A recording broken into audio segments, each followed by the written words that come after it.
anxiously getting ready. So we have a whole bunch of stuff to get ready. We've got the skid steer brought in. We got to go through, get the snow blower all hooked up, tire chains on the Yanmar. It looks like we might have a big snow event. Could be multiple feet. Got the snow bikes ready. This will be the first ride of the year coming up. The boys are coming up, the group that I ride with, Sunday. So we're really looking forward to that. So we need to get that ready as well. But primarily, we might be plowing snow by lunch or blowing snow by lunch as hard as it's coming down. It's currently about 27 degrees, and it is getting after it outside. So let's get our, I just got the fire going, but I need to cut a little bit of kindling here. I'm out to take in to Mrs. W, and then we will we'll get going on the skid steer, tire chains, and all that stuff. So I'll try to bring you guys along the best I can today. We have a new phone. We're figuring this all out here. Okay, here we go. Got my phone on backwards. Good grief. I love this time of year. Let's see what's going on here. I'm so excited. I don't know what to do. I get excited for the snowfall. Okay, let's get our things going here. Hey, could someone email me the chat? I forgot to send it to myself. I had to run errands this morning, and goodness, I am not prepared. All right, here we go. Let's get some kindling cut. We won't be here very long, and then we will get after it. I got a second phone here. Yeah, one of you guys can send me that chat, then that will be super awesome. Okay, I'll look for that. Mom, we got to cut some kindling for Mrs. Wranglerstar. She is without. Goodness, it's cold. Chat. Thank you, Josh. Josh sent me the chat link. Perfect. Oh, goodness gracious. Come here, Mama.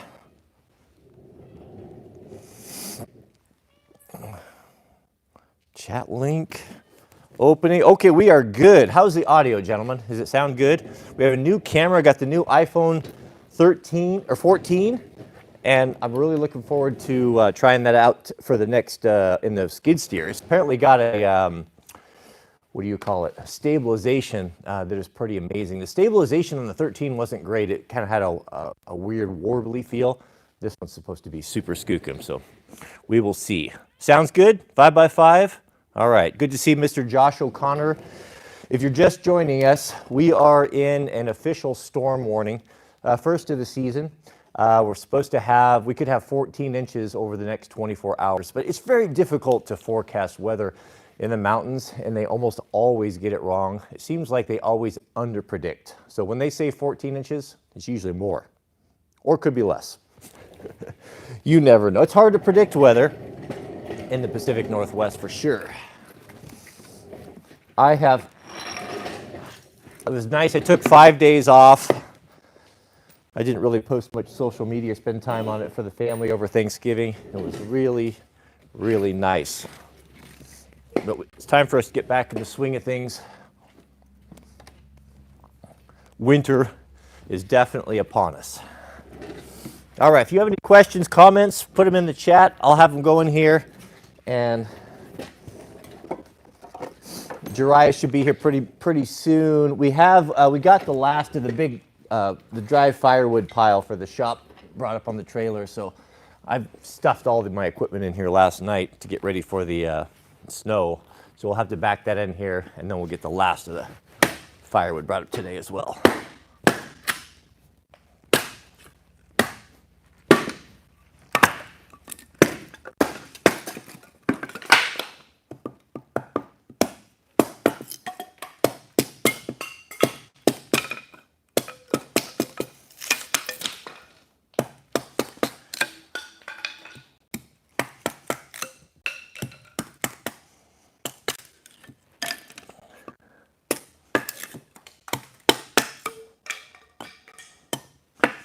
What time is it? It is 9 o'clock. We're Pacific Standard Time over here.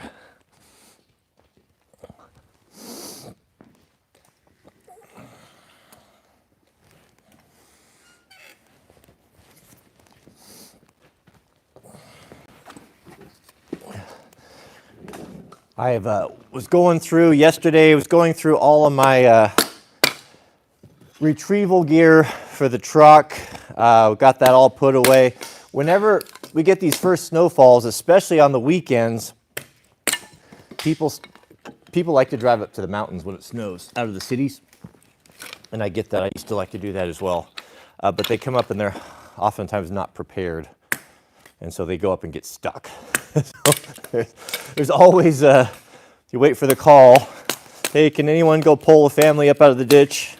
Etc. So I've always enjoyed doing that. When I was a young man, 17, I guess 17 was when my first four-wheel drive was a 77 Bronco.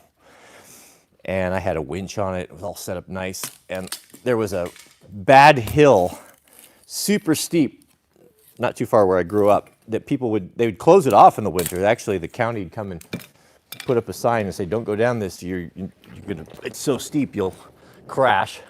But people do it anyway. So I'd sit at the top of that and just wait. And it wouldn't take long before someone tried to go up it or down it and got in trouble, and I'd winch them out. So that was my winter hobby.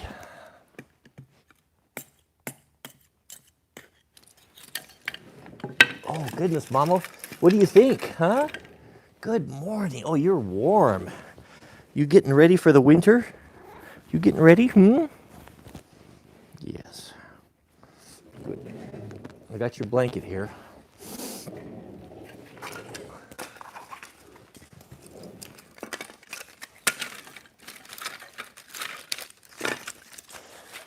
Little House is asking if I use a moisture tester on my firewood. I don't.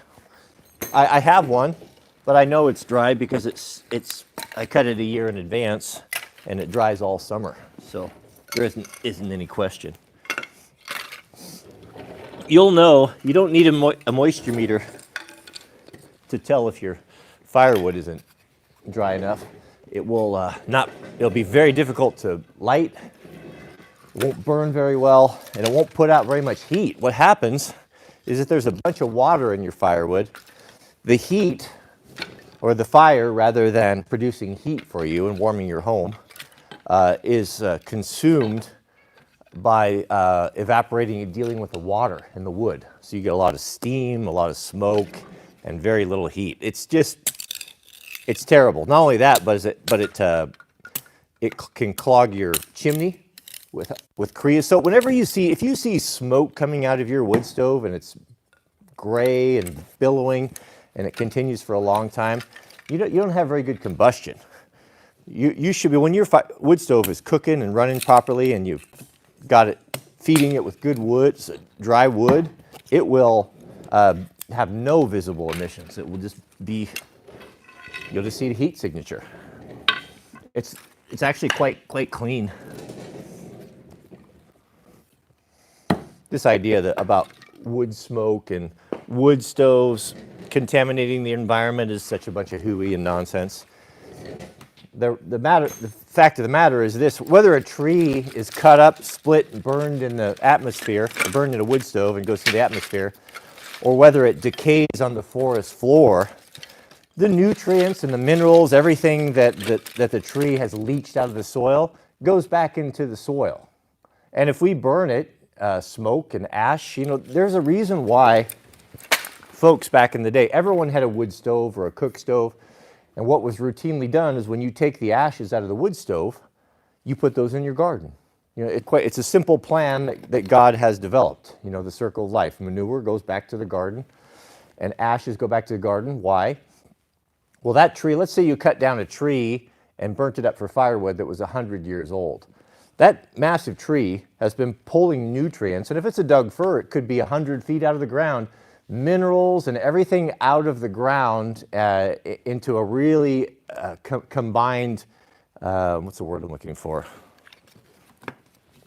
What's the word? Concentrated, in a concentrated form. It gathers them for you, all in one place. So that 100 years of work that was expended by the tree to gather these minerals, when you burn it, and you take those ashes out, all of them, they don't go away. Once the wood has been consumed and the organic matter has been consumed, what's left behind, but all of those minerals and the charcoal, everything that's really rich is left behind in a concentrated form. And you put that in your garden. So there's this idea that we need to have these chemical manufactured pesticides and these chemical manufactured fertilizers, etc. But any one of us knows that have gardened at all, the incredible abundance that comes forth from the ground if you just put a little bit of effort into it. How many people have tried to give away zucchinis? Because you can grow zucchinis and carrots. I mean, you can't, what you can grow in a small plot, you can feed your family and 10 more if you manage it diligently. That's God's plan. Well, man's plan is no, the earth will not bring forth abundantly. You have to use these genetic seeds. You have to use this synthetic fertilizer. You can't drink the water anymore. You have to buy water, etc., etc., poisoning us at every level.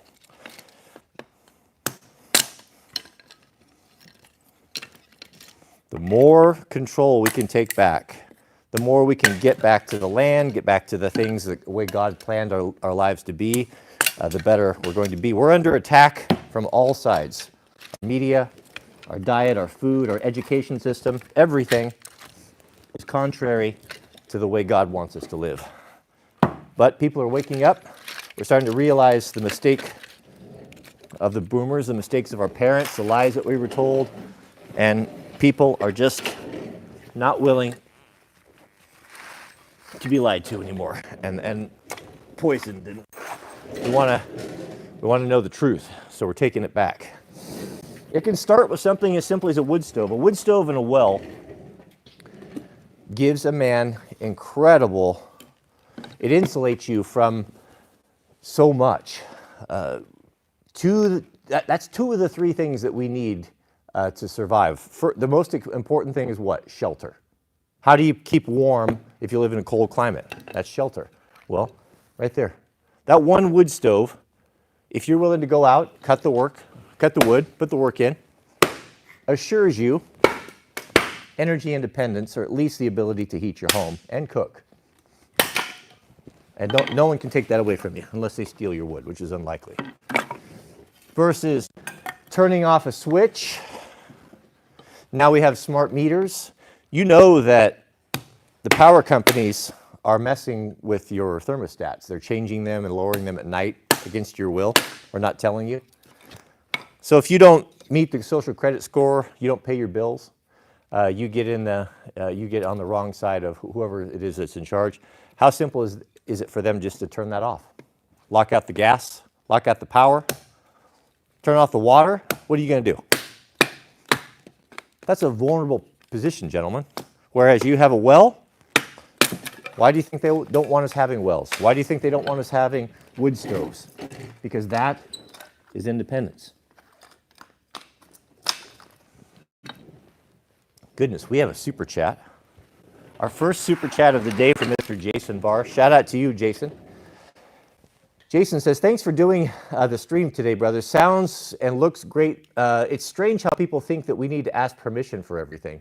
Yeah, it is. You know, I was talking to my buddy the other night. We were kind of talking about this and about, so in Washington State, a law was passed. It was kind of a knee-jerk reaction at the peak of all of the BLM stuff, and it has essentially in Washington, in this area, has stripped away the powers of law enforcement, cops, to really pursue you, to pull you over. If they haven't seen you committing a crime, even, let's say, for example, here's an example. Let's say I go over to the neighbor's house and I go into his garage and I take his chainsaw.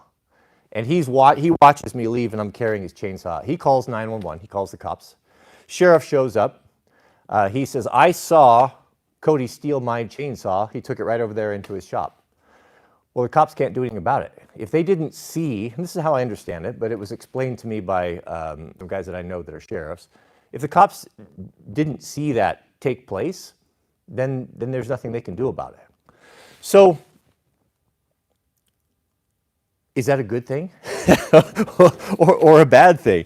But so when you start realizing, you kind of think most people follow the rules. If you're not a man of the book, and if you don't have your foundational beliefs, your core beliefs, and for those of us that are followers of Jesus Christ, that is, of course, our commandments and the 66 books. We have a guide for our life. We'll never be in question whether something is morally correct or incorrect. We have that guide. But without that moral compass, then you don't have anything. And people can be manipulated and moved around and will be. So the funny thing is, most folks don't go out and commit crimes and follow the laws because there's this illusion of an authoritarian, or there's so many cops or there's so many authorities around that they'll never get away with it. But if you start looking at the numbers, especially in your rural areas, we live in one of the largest counties in the state. And there are, at nighttime, there might be 1 or 2 sheriff's officers that are on call. Here's a perfect example. So I put a Simply Safe system in my shop here. Now I had those systems. One of the things I've ran into problems with them is the motion sensor. And if the motion sensor is set too sensitive, if you have pets, they'll set it off. So the cat goes crazy in here at night and set off the motion sensors. Well, what they do is they call you.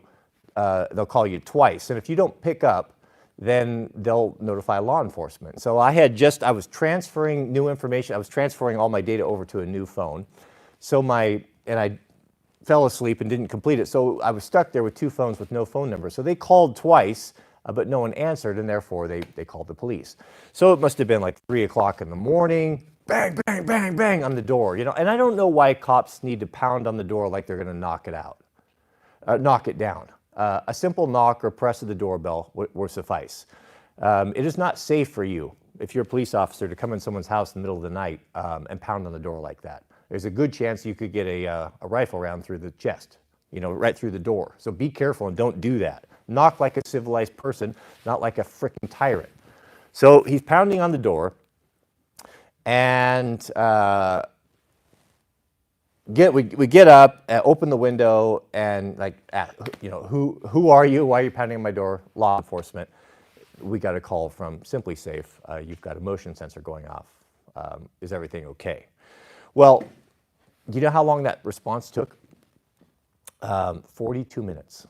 42 minutes for him to get here, and that's a good response. And I'm not faulting law enforcement. What's he going to do? Massive county, hundreds of miles, thousands of square miles. He's on the other side of it. A phone call comes in. How much damage and how long would you have to fight for your life? What if you had to fight for your life for 45 minutes?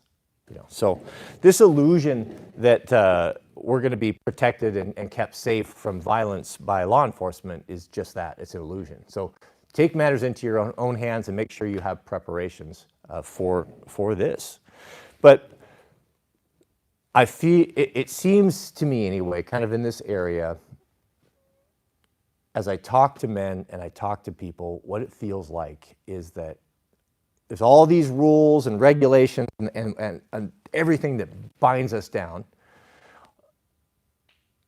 It's like we're in a jail. We've all been in a jail and the door has been swung open, but we're all still in there. But a few of us are starting to peek our heads out and look around like, where'd the guards go? The door's not even locked. This illusion is starting to break down. So where does that go? It's going to be good for some and bad for other people. But it just seems that folks are waking up. There's an awakening. People are waking up to the abuses of the establishment, to the abuses of law enforcement, and just saying enough. It'd be interesting to see if they tried to lock down again, what sort of compliance they would have. Because I would imagine nowhere near as many as before. But thank you, gentlemen, for those super chats. We have a super chat from Mr. Dean Pickett. Shout out to you, Dean. And Dean says, "Good morning, sir. Your storm is also ours up here in Bainbridge." Great morning. Yeah, absolutely. We are doing the same thing. We're going to have the same storm. Okay.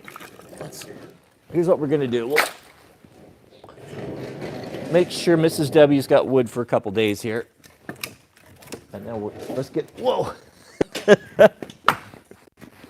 So my shop pretty much runs on the caster wheels. Most everything I have is on wheels of some sort, so I can roll it around and just be modular and flexible. The Sweet Loaf absolutely sabotaged me the other day. The worst thing you can have in a shop if you have caster wheels or you like to roam around barefoot are those little gravel. Like it's like 1/4 inch minus or smaller. The Sweet Loaf was out here, and she must have spent an hour collecting every tiny little piece of gravel and spread it all over the floor in every area. No matter how many times I sweep, when I go scooting along on my caster wheels, it will inevitably hit one of those, and I just about go over. So if you want to sabotage a man's shop, just throw a bunch of 1/4 inch minus on the floor. Speaking of which, I'll get canceled if I share more tips like. We have a super chat from Figo. Shout out to you, Figo. This is for your cat entertainment. Where is Mama? Mama. She's definitely not out in the snow. It's very unusual for her not to be here. Maybe she did go outside. Thank you, Figo. Oh, I hear her. She's coming. Come on, where have you been, Mom? Were you under the wood stove? Come here. Should we set up your chair? You're supposed to be in the show.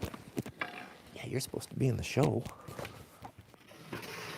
Yeah, you can't claw onto this one like you can that soft one, can you? She does not like the snow. Okay. Here you go. Goodness. I know.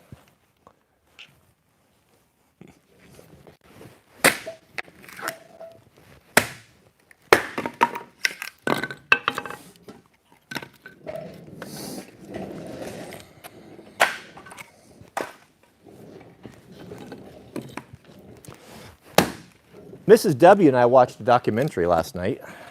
I think just saying it could probably get my channel banned.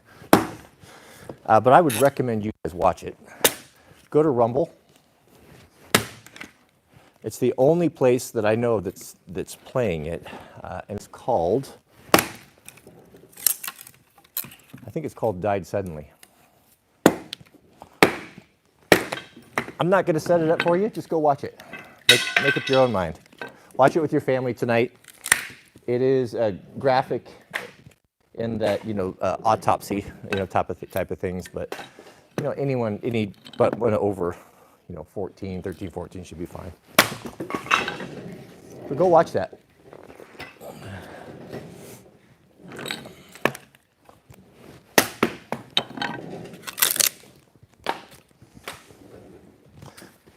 Okay.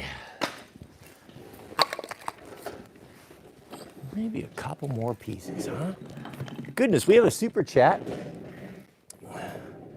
from our friend Jason Barr. Shout out to you, Jason. Jason writes, so we might be hitting a record as far as people watching live right now. Hit that thumbs up. 976. Okay, well, maybe we can get it over 1,000. I'm going to split this last piece, and then we're going to go. We'll get the cats started up. I haven't even touched the snowblower since last year, and we're going to have to service it and get everything sorted, test everything out. Maybe we'll even go for a drive. I have a good mount for you guys, so when we start blowing, which will probably be this afternoon, maybe into the dark. My neighbor, my buddy Peter, who helped me last year, he sent me a picture last night. He's got his Bobcat all chained up, ready to go. It just said ready. So that'll be good. We'll have to get our towing equipment together as well.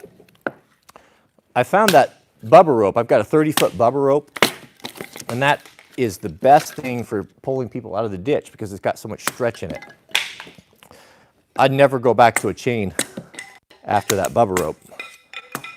You're able to, it's almost like a bungee. Okay. Goodness, we have a super chat. But thank you, Jason, for that. We have a super chat from Steve Kozowski. triple Loctite member. Shout out to you, Steve. Thank you for your generosity. And from Steve writes, started to get cold out here on the East Coast. What would you recommend for a first work truck? I always had Fords and Toyotas growing up. I would probably get, what I did when I bought my first work truck, it was a 92 Ford F350 dually flatbed two-wheel drive. If I was just going to get a work truck on a budget and I didn't want to go into debt, I would get something two-wheel drive. You're going to pay a lot less money for two-wheel drive vehicles because they're nowhere near in as much demand. And where are you at? East Coast man?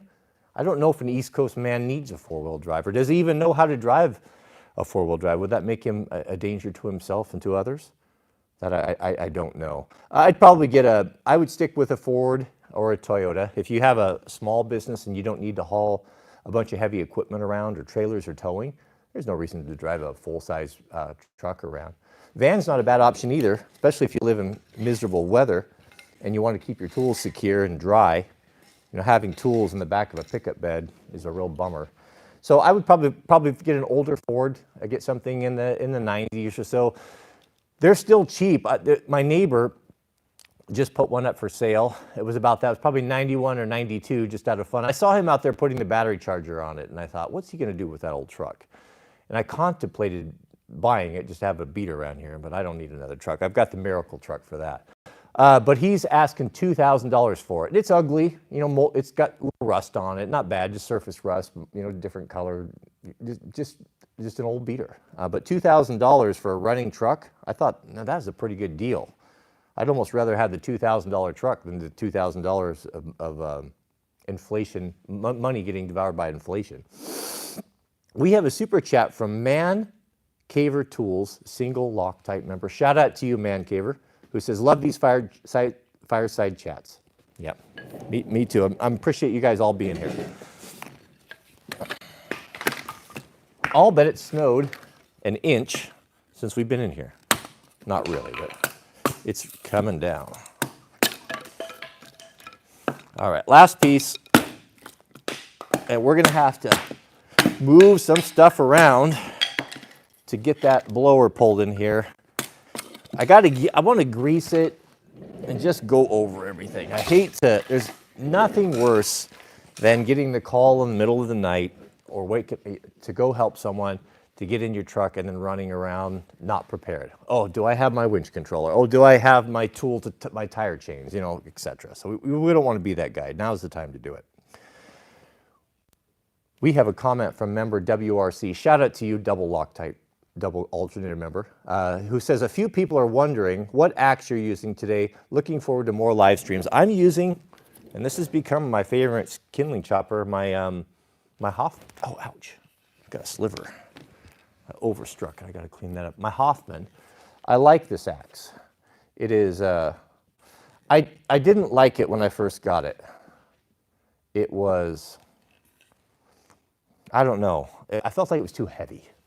And I really like the Swedish axes that have a little bit less weight, and that's typically what I use. I pulled this down after putting this wood stove in, and I was just kind of going through axes and stuff, and this one keeps coming on top. And I think what I like about it is the size and the weight. It is, it's a great kindling chopper because of the weight. It's small, it's heavy, it's short, it's handy in the hand. It's just good splitter. But this is the Hoffman. This is all, he's a very talented blacksmith. That's his maker's mark there. But this is all hand forged. This is really, and the handles as well, he makes them. It's a beautiful tool. Beautiful tool. Last one you'll ever buy, if you don't lose it. We have a super chat from Cattywampus. Shout out to you, Cattywampus, who writes, just discovered your channel, recently moved from Portland to Central Florida, the Freedom State.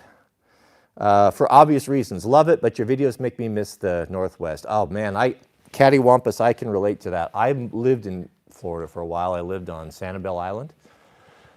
And about a year there, and it was, I enjoyed Florida. There was many things I enjoyed about Florida. It was very, literally, the people are very different there.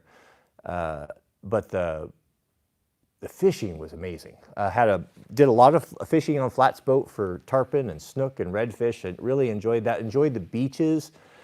But after a whole year and having just always hot and sunny all the time, man, it was depressing. I remember being on Christmas Eve, being on the beach in a chair, about 80 degrees, and how sad that was, looking back, growing up where we have true seasons and snow in the winter and going up and cutting your Christmas tree and all that is, it's pretty awesome. And to not have it. But Florida, man, Florida's looking pretty good right now, isn't it? If you want to be a free person. We'll see how long that lasts. We have a super chat from WBLRIE, who has a very good question. What are your thoughts on stacking silver and gold? My thoughts are, I don't know. I've heard all the arguments, and I have done it before. I used to buy gold when I had been, it doesn't matter. I don't have any right now. I guess I just don't understand it. I don't know what makes it move. And, people say this, buy gold, to hedge against inflation and all that. But, just all that the more sophisticated and the more complicated anything becomes, and the more you don't understand it, and the confusion that is spread is usually done on purpose to separate you from your money. Is it a good hedge against inflation? Is it a smart place to put your money? I just don't know. I don't know. I wish I did know. But here's the deal. I guess for me, if I was willing to really get into it and to study it and look at trending and treat it like a business, maybe that would be a good thing to do. But if knowing my personality and that my interest doesn't lie there, I might do a little research, buy something, and then just never do anything. I just don't understand it enough to know. For me, Mrs. W and I have talked about this extensively over the last 6 months or so. What do we do? How do we plan for the future? What's the best thing you can do? What's the best place to put your money in? And what we've decided to do, and this is not financial advice, but it just made the most sense, is what's always going to have value and what is always going to be required by people, and that'd be affordable housing.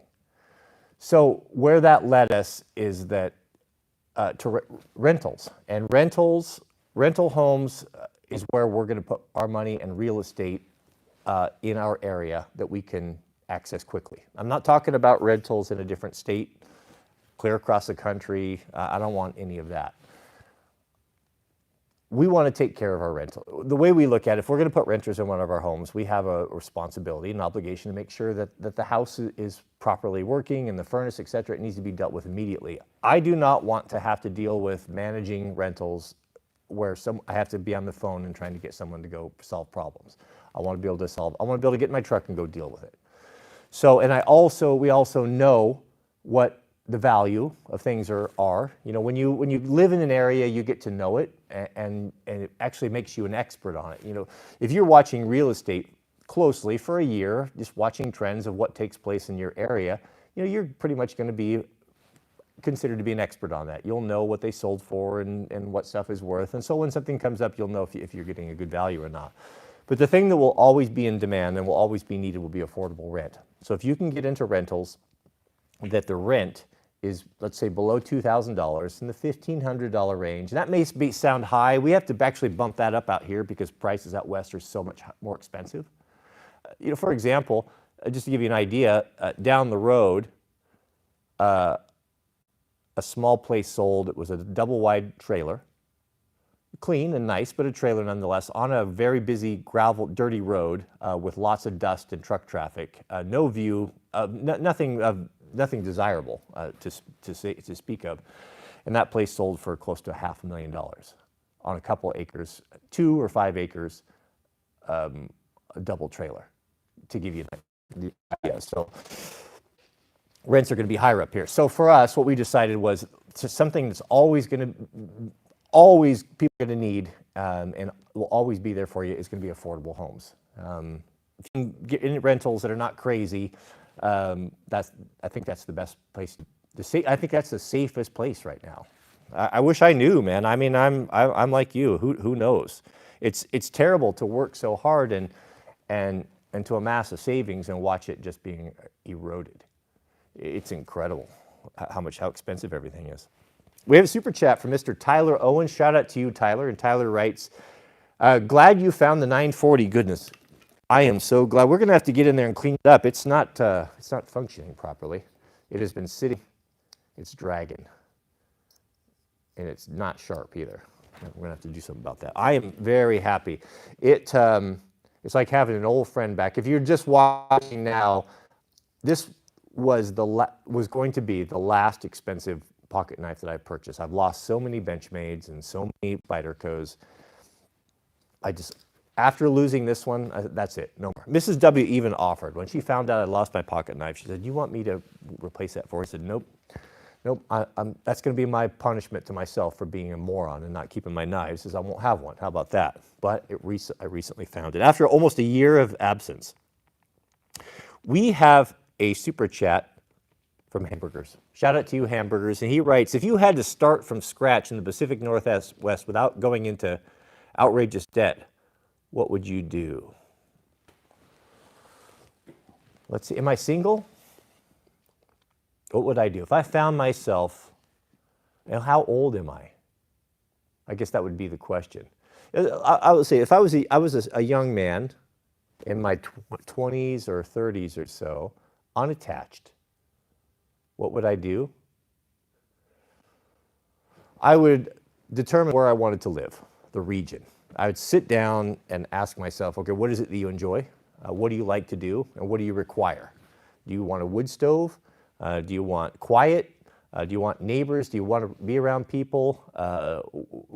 I guess you need to decide those things and then figure the area. And then once I got into that area, I wouldn't buy anything. I'd either live out of my van or tent or camper, motorhome, just something cheap. I'd be like a soldier, man. Men don't require anything. If you don't have a family in tow, you're fast attack. You can do anything. It is when you get family that, what really changes everything. And then I'd go to that area that I liked, and I would spend a year there. I would spend 4 seasons, and I'd spend time in it, and I'd learn it. Do I like it? Do I like the winters? Do I like the people? Do I like access that I have to fun things? Does it support my lifestyle? And if I ticked off all those boxes and said yes, then I'd be going about finding a piece of land. Mrs. W and I, when we were looking for land originally, we looked for years. Every weekend, we had that old club wagon. We would load up the club wagon. Mrs. W would have a ream of real estate listings, bare land in a huge area. So we kind of had the area picked out roughly. We could have went in 2 or 3 different states. But we started driving. We'd put Jack in his car seat and we would go look at 10, 12, 13 listings a day, sometimes more, for that reason. And so we had a budget where we wanted to be. We couldn't be. It was too expensive. So we pushed out and realized, well, we don't want to live out here where we can afford, because there's a reason why no one's out here, because it's dry and desolate and there's nothing going on. So, well, we decided, okay, then we have a problem. We're gonna have to get our income up. So there's so many variables. It's hard to say, but I would not get married. I would not chase women. I would be a gazelle intense with stacking money, building myself a career, making sure that I had a skill set or an ability that was unique, that I could walk in, throw on the table, and immediately pick up a job. Could be CDL. Having a CDL right now is an entrance to a job anywhere. You could roll in anywhere at any state, as long as you have a driver's license and you're not even if you are a bum. I mean, the standards are so low. That's a guarantee. Electrical certificate, etc. Something that makes you stand out from everyone else. You can throw down a bachelor's degree, even a master's degree. It doesn't mean anything anymore, especially if you're looking for men that actually have skills and abilities. College is, for most people, a waste of a tremendous amount of money and time that you could have been building a business. I wouldn't recommend going to college unless you specifically need engineer, STEM, those sort of docs, architect, that sort of thing. Of course, there's gatekeeping. There's only one way through it. But that's what I would do. I would look for land that you could sustain yourself. And that means woodlot, can you get wood off of it or close by, water, and what's the growing season. So we have a super chat from, oh goodness. But thank you for that. We have a super chat from Mr. Mike Wagner. Shout out to you, Mike, and thank you for your generosity. Who writes, way back when, were the divining rods a joke? Were the divining rods a joke? That's a very controversial and polarizing subject, the divining rods. Divining rods, if you don't know, there are some men that swear by it, and some people say it's witchcraft. I think there's something to it. I have seen it. First time I experienced that, I thought it was witchcraft and didn't want anything to do with it. But we were looking for an old water line. This was when I was working for an excavating contractor. We had a bunch of dirt work to do, and we knew that there was an old water main in there, but it was constructed at a time before they had pre-plans and mapped it, and I think it was maybe even made out of a material or an old material. Some of the old water lines were actually made of wood. I don't remember all the details, but it was something non-conventional. We had no idea where it was at, and we did not want to hit it. We called a guy out with a divining rod who did that for a living. Some people, most of the work that he had was for people that were drilling wells. And it's a hard science to pin down, right? Because if you have a water witcher or a water diviner come out to your land, he has 2 brass or copper rods, metal, some steel sometimes, and he'll walk around. They're called dowsing rods, and apparently they believe that when they cross, you're over a water source. And he'll say, well, you dig right there. Well, you dig, or you drill, and you find water. Well, it worked, yeah, but if you were to have done that on the other side of the property, would you have found water as well? Who knows with that stuff? But so I saw that. He came out, located it, we dug down, and there it was.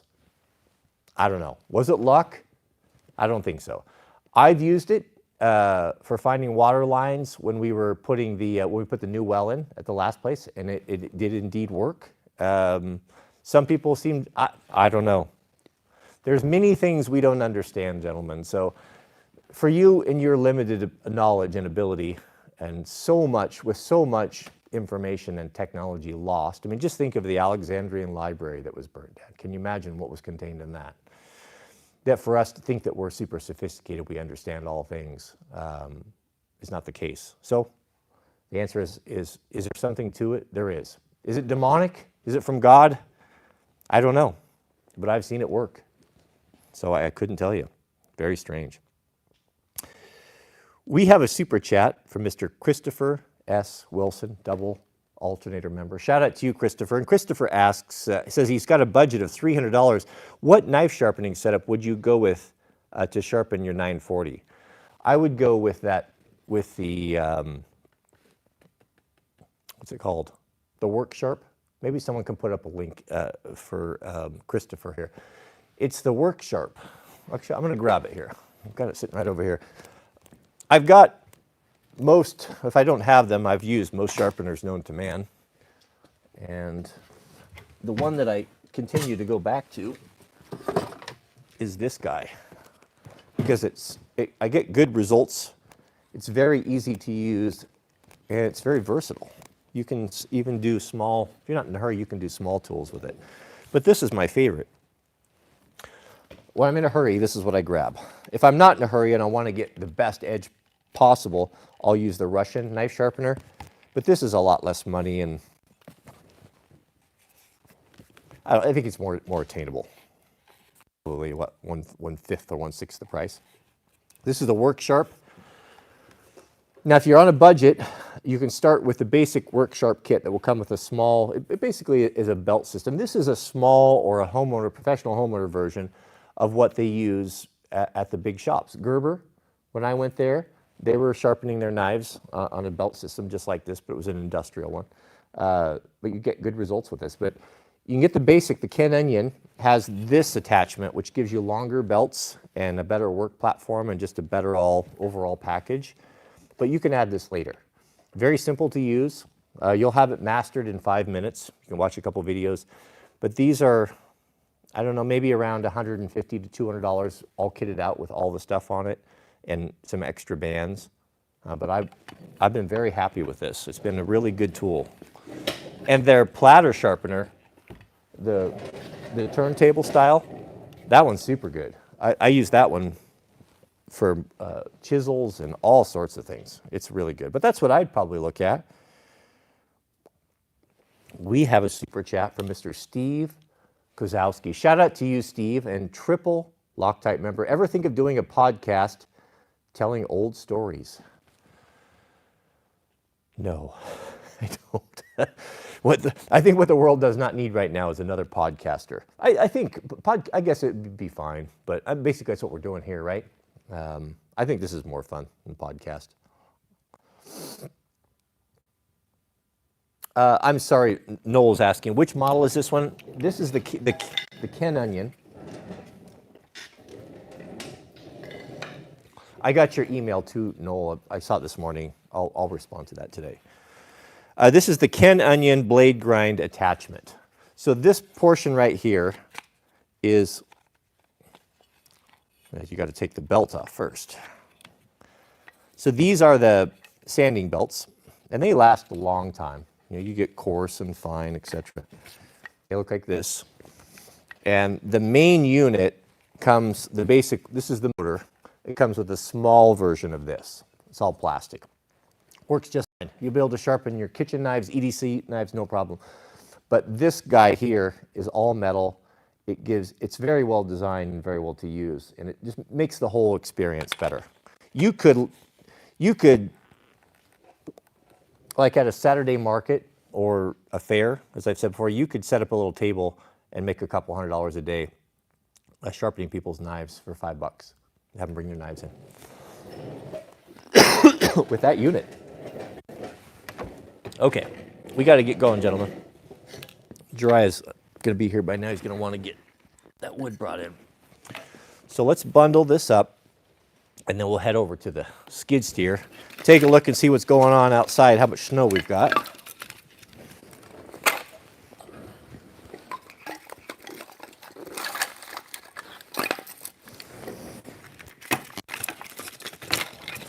Be going snow biking this Sunday, Lord willing.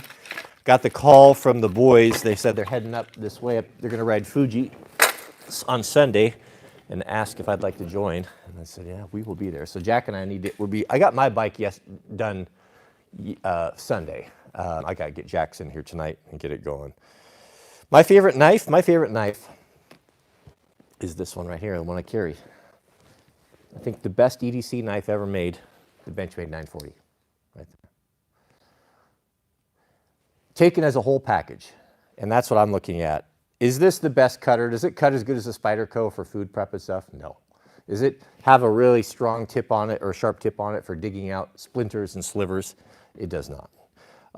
Is it,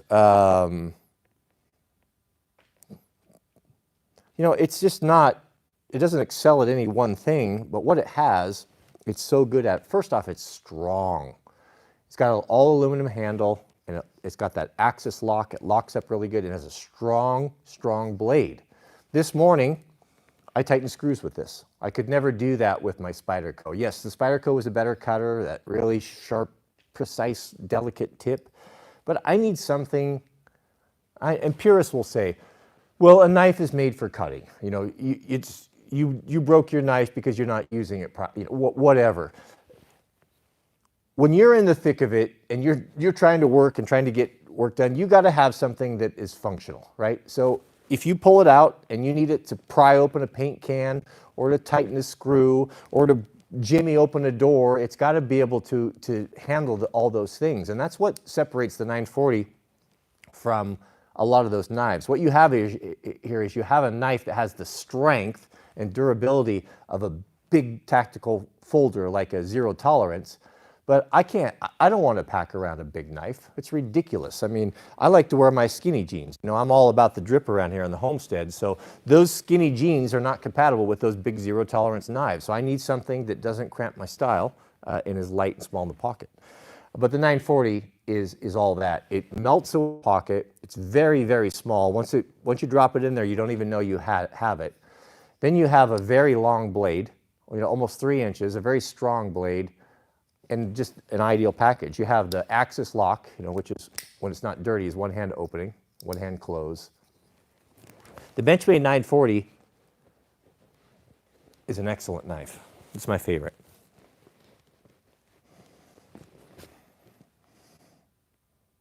The drip, yep.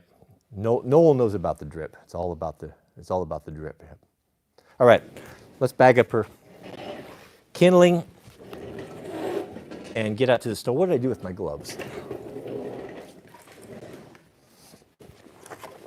What did I do with my gloves? Mama, what did we do with my gloves?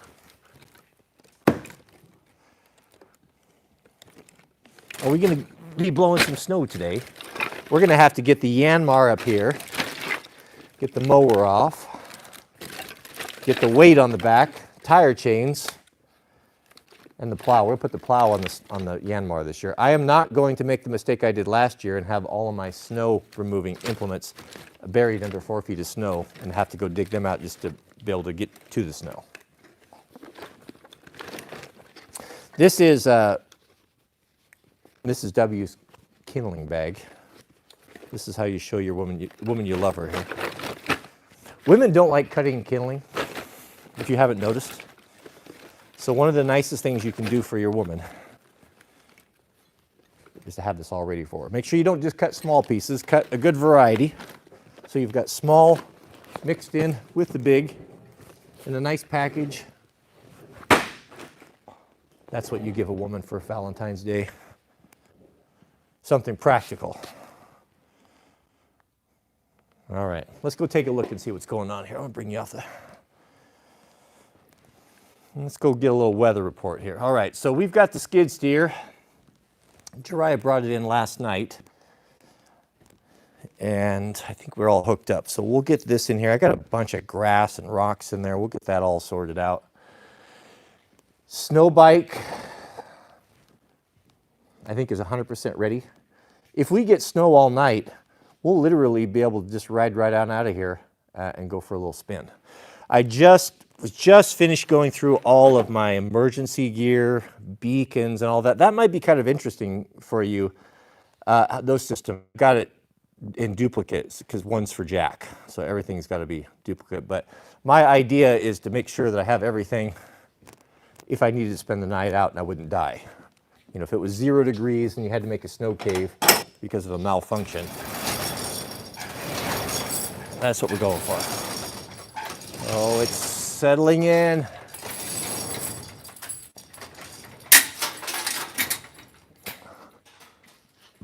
It is settling in. How do I like the Pioneer? I have 2 of them. I like them okay. There's one thing I do not like about them, and that's the lock differential. So we'll bring this into the shop here next when Jariah gets in, and then the goal will be to get all of this power equipment undercover over there and all of the plows on. So let's get the shop evacuated and get the skid steer in here and get it fired up here. So I'm going to put you guys on the mothership for a moment, and we'll start moving some vehicles around. Are you cozy, Mama? Are you cozy? Goodness, you are such a good cat. You're such a good cat, aren't you? Let's put you over by the stove. We're going to have the doors open. I don't want you to get cold.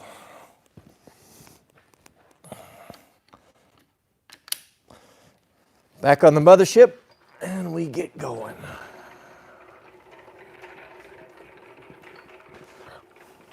If I can get that, if we can go for a snow bike ride, we can get a foot on the ground. We'll take the live stream on the road here. Locked. Cat key.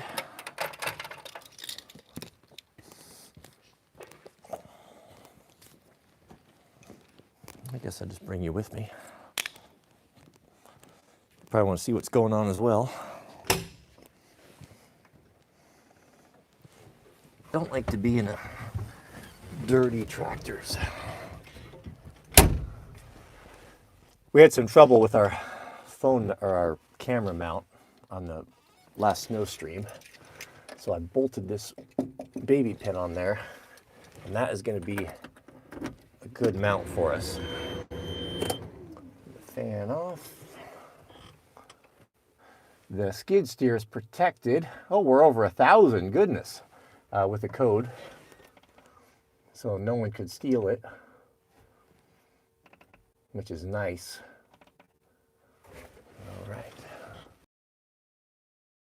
Now.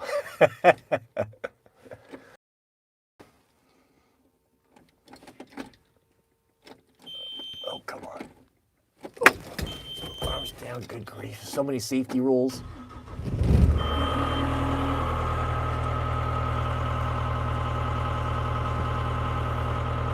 Well, someone's casting some shade on my beloved 940. Joe, are you taking issue? Joe Dangerous says the Benchmade 940 was a good one, but since BM has jacked up their prices, what could be a better knife at the same price? I don't know. I mean, there's so many good knives out there. Yeah, everything's expensive, isn't it?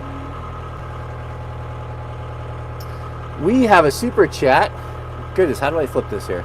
We have a super chat from Mr. Nick Villona, and he's making a recommend. And Nick writes, check out the Klein Tool duck knife. Yeah, I think I've seen that. You know, it's a good value on knives. I was looking at something the other day that was, you just can't go wrong with a Kershaw. Any sort of a Kershaw is good. Buck makes a good knife. The way I look at it is that professional homeowners are all about having good tools. If you lose knives like I do, maybe you get a cheap one, but if you hang on to stuff, there's nothing wrong with investing a couple $100s in a high quality knife that's going to serve you well. And if you take care of it, that'll be a real treasure, like it is to me. My granddad's, having his old knives and tools, he bought quality and I still have them today. So there's definitely a time and a place for that. All right, so we are warming up here. Looking good.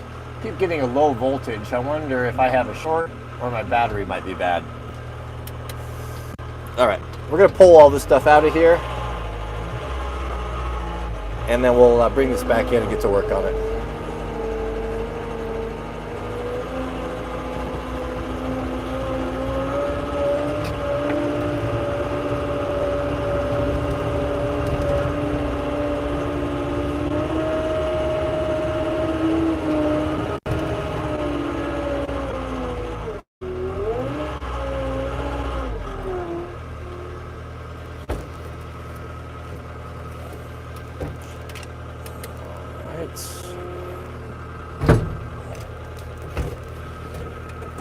Let this guy warm up.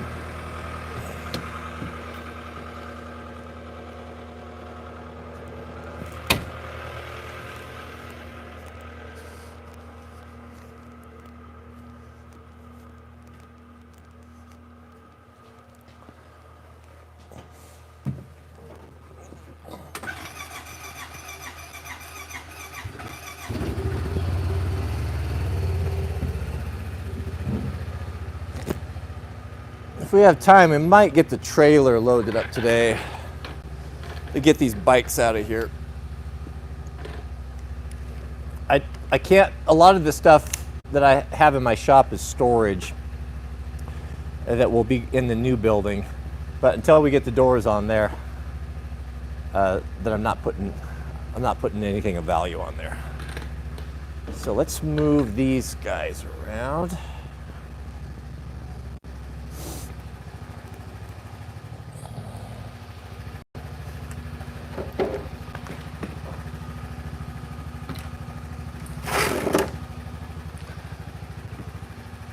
Give ourselves a little room to work here.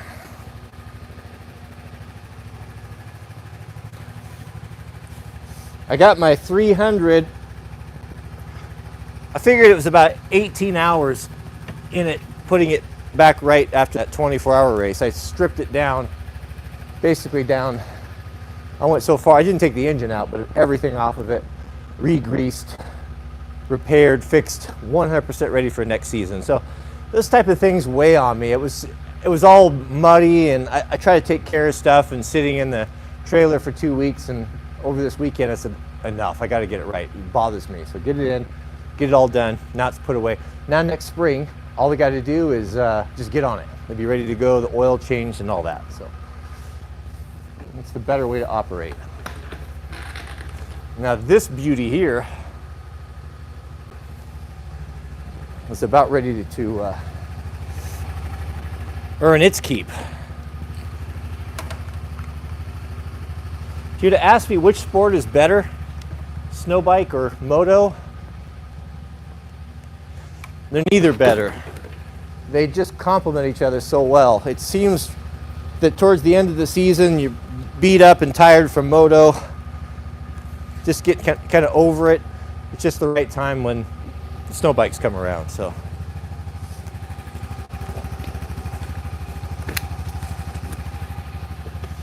got my bleed kit. This is a great kit. Refuge Medical. If you don't have one of these or a couple of these in your rig, this would be a good thing. This is the bleed control kit from our friends at Refuge, and they've made it as compact as possible in a really good durable case. It's going to be waterproof, so you don't have to worry about getting dirty. You don't have to put it in a bag. You can just throw it in your pack, just buy one, and then you can transfer it around. But this is going to have your tourniquet, your trauma shears, Sharpie, everything that you need to deal with a major trauma. This will save someone's life in this bag right here.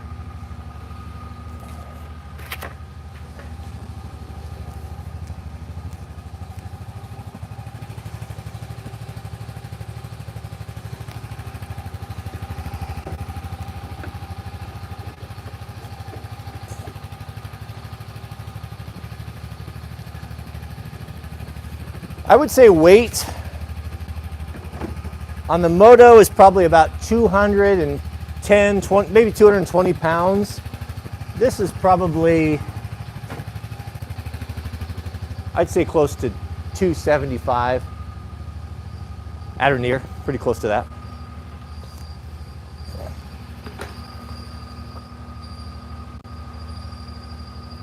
Yeah, don't forget the training. You need to know how to use those tourniquets as well. What is this mud, Mama? Where'd this mud come from?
Rather than be over there freezing,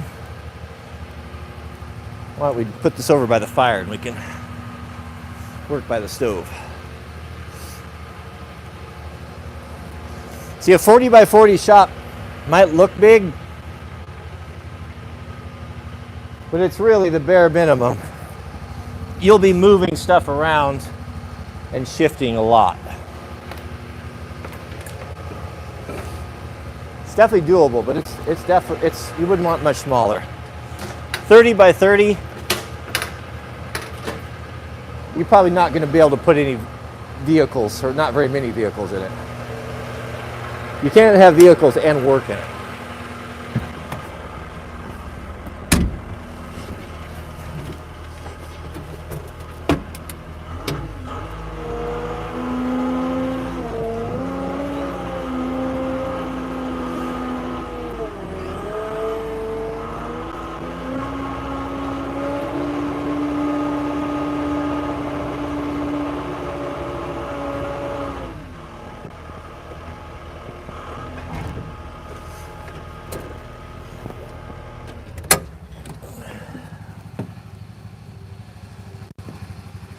don't think we need to take that Honda out. I guess I can stay in here.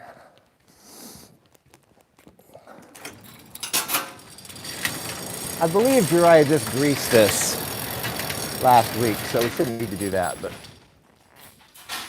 I did want to check out the blower. Should we put our gloves, Mama?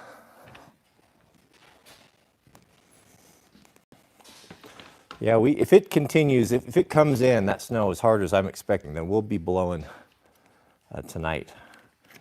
Goodness, we have a super chat from our friend Mark Chase. These buttons are so small. Shout out to you, Mark. Thank you for your generosity. And we have a super chat from Justice, who writes, started watching about 10 years ago when I found your video about the log holder for the log splitter. Thanks for the great content over the years. Well, you're very welcome. Thank you for your generosity. Okay, so let's see what's going on here. This is our snow blower. How these work. This screw rotates. Now this is driven by a hydraulic motor. This is a really nice one.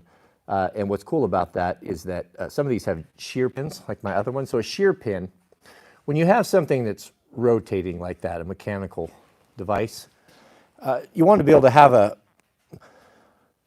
an escape hatch, basically. If you come into something that's immovable, or you suck up a rope or chain fence on that, you don't want the machine just to completely kill itself. So they use something called a shear pin. It's a weaker metal that goes through a hole that is designed to shear off and to break in the event this thing comes into contact with something that's outside of its design specification. Well, that's fine and it works perfectly, but to repair it, to get it back serviceable, you have to go in there and get a punch and a drift and take that pin out.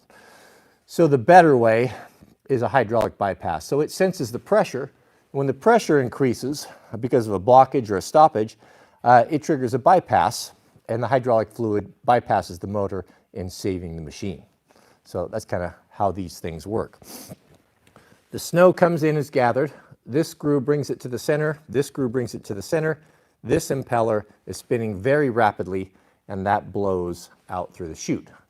The chute moves, controlled back and forth, and that's how you control it. But it's simple, but it works.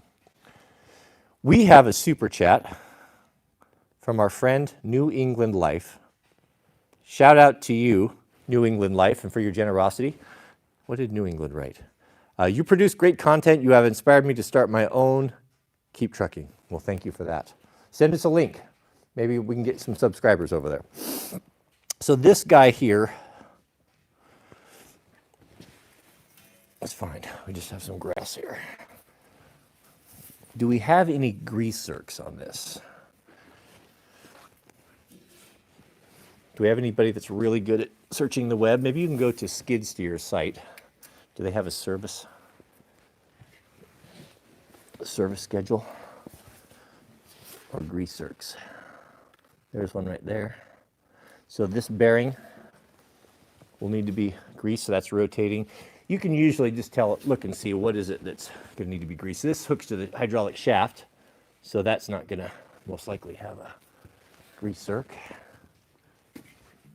This rotates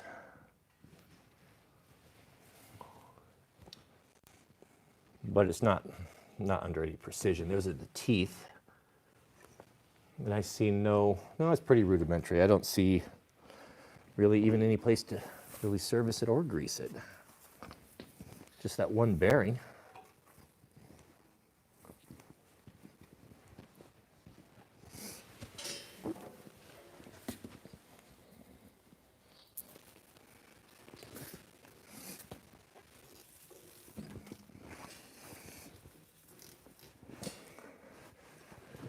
All right, I don't see any reason why we shouldn't go try and fire it up. I don't like all this grass, though. It's very unbecoming of a professional homeowner. I don't know why I stew about it. The first snow will sort that out. All right, let's go take it outside and test it out. Make sure everything's going. We put the high flow kit on it last year, so that really made it, well, it didn't make a difference, it actually made it usable where it wasn't before. How about we open the garage door before we get into the cab?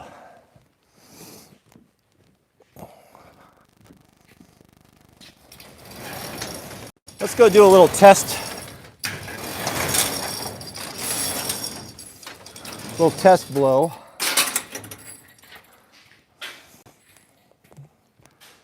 We probably ought to put your,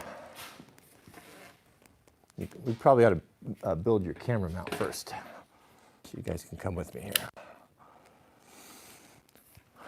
I've got a magic arm that we'll put on there, and I'll show you. Let's see, we'll build this and see if it doesn't work.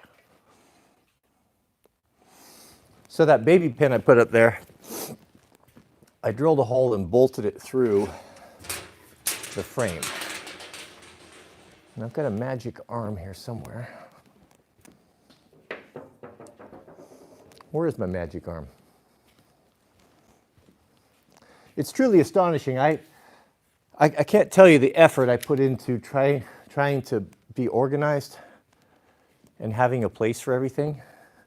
And there's some things that are just essential, and I'm really careful about them because I need them all the time. And that magic arm is one of them. Here it is. This is a handy piece of grip right here. So in Hollywood and on movie sets and stuff, there's a lot of standards, and one of the standards mounting devices are these pins, these baby pins. These are the little ones. Those are the really tiny ones. Then there's a medium size and a large size. And once you get into that ecosystem, then everything you have is compatible. So this arm is called a magic arm, and that mounts on the pin. All right, so we'll start with that.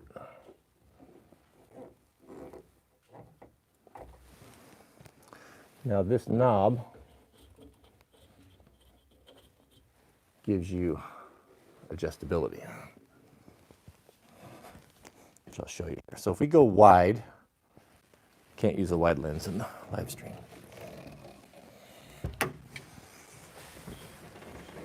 So the plan is, when we blow snow tonight, this magic arm, I'll show you the whole package here. I can't take out the mount. This magic arm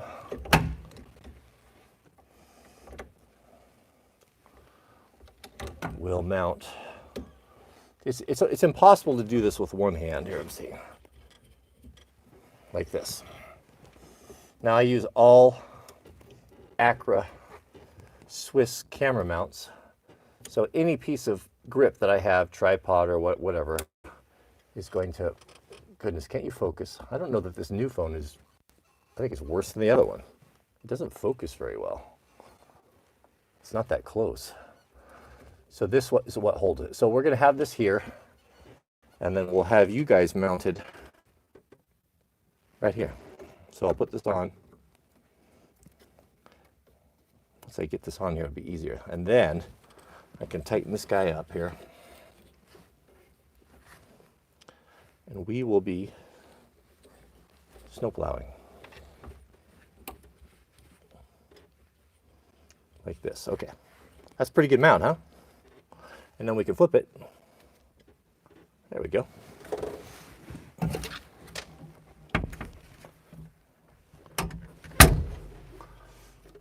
Hood Sports, it's been snowing up here for some time. We have a super chat from our friend Back Creek Homestead. Shout out to you, Back Creek. Here we go.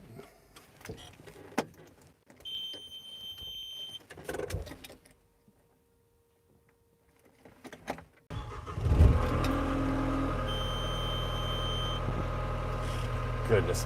You see, the reason why I looked at the bottom of my glasses all the time is because I'm old, and I have these old person glasses. I can't see anything. I have to walk around with 3 pair of glasses, but it's to read the chat, I have to look at the bottom of it here. This is just absolutely That's just the way that it is. Okay, here we go.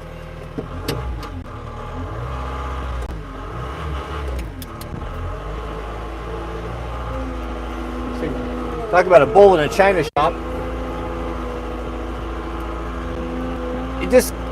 It's a testimony to the versatility of these, how compact these track loaders are, that you can come into a small shop and hopefully turn the thing 360 without destroying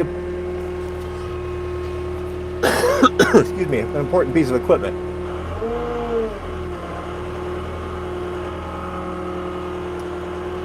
Can you imagine trying to turn the Yanmar around in here? Like that? That's the difference right there, gentlemen. I guess that's where the compact comes from.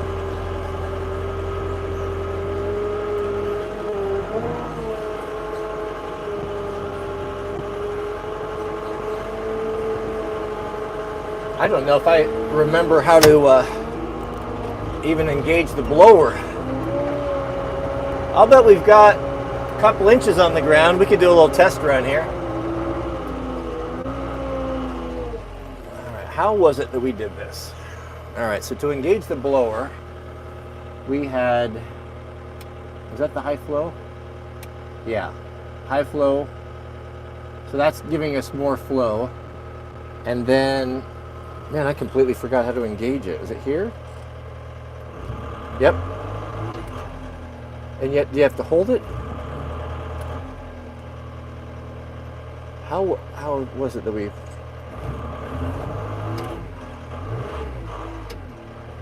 How is it that we... I forget how to make it stay on. So this is activating the blower. How come I can't remember how to do that?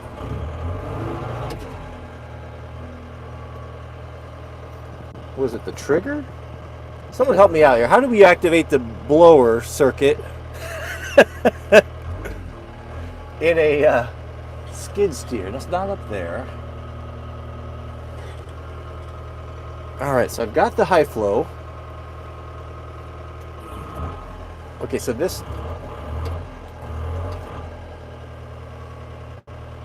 Oh my goodness, I can't believe I forgot how to do this. How do we do this, gentlemen? Hold that switch for 3 seconds.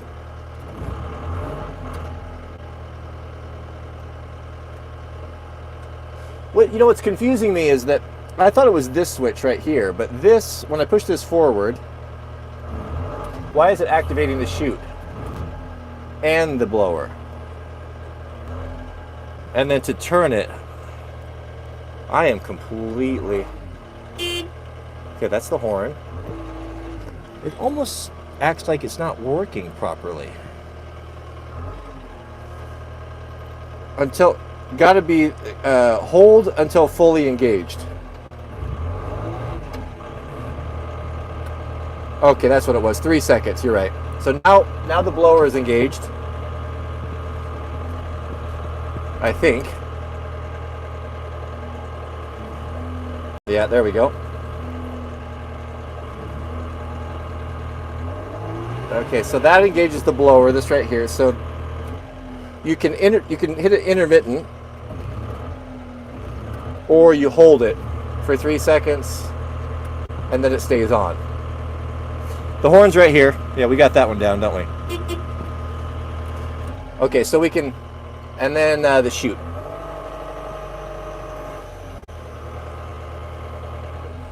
To control the chute, let's see, turn. So the chute is not working. I believe that was the triggers here. There's triggers on the front. Was the chute right and left? But that, why is that not functioning? Why is that not functioning? The horn is more of a little chuckle, I know. It should be... That's not a very good horn, is it? It should be a like a ship's horn or something. Okay, so why is the...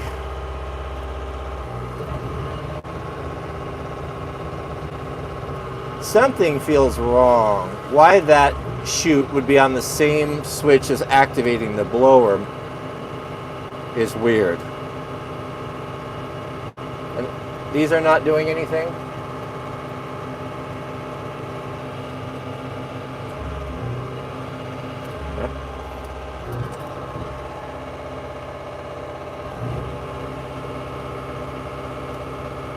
Okay. And you can even, that's reverse, it doesn't go in reverse.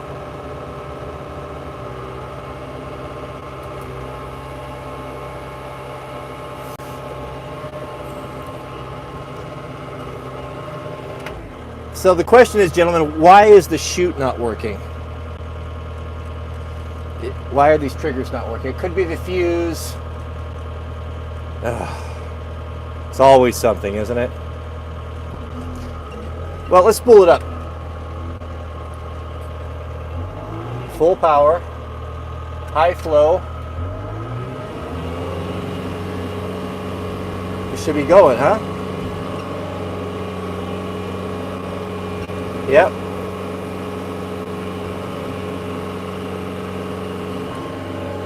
All right, let's try our first blow of the season.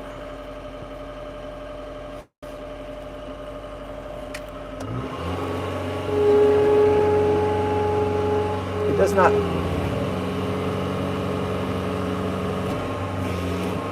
This is whack, because to use this absolutely makes no sense. So here's what's going on. So to use the, I mean, how could this even be?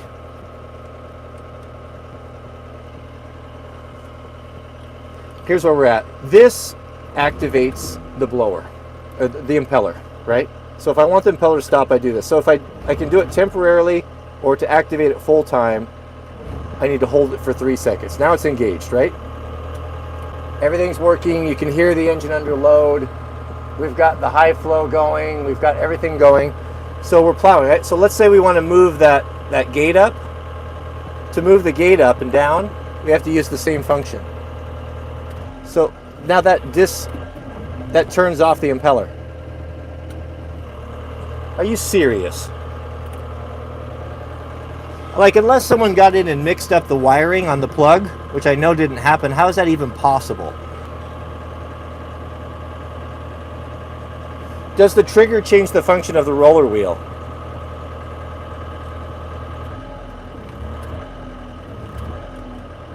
No, it doesn't. Why? No, there's no shorted lines. Nothing has changed. There's only 3 lines. There's the supply and return for the hydraulics, and then there's the electrical pin, which I reworked and we had operating last year. The buttons on the right side, what does that mean?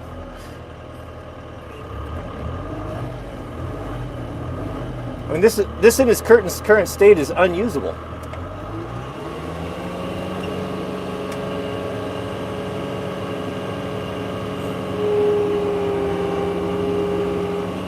Let's try it. Let's see if it'll blow. So it says run the auger, then press the 2 stick buttons. I didn't catch that.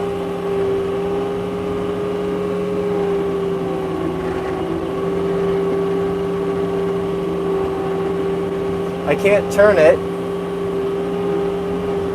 And if I go to... Did that stop it? Did you see what I did? So when I lowered the chute, it turns off the impeller. That is crazy. The hydraulics are switched? They can't be switched. There's only, they're idiot proof. The lines don't match up. They can only go one way. So I cannot use the chute.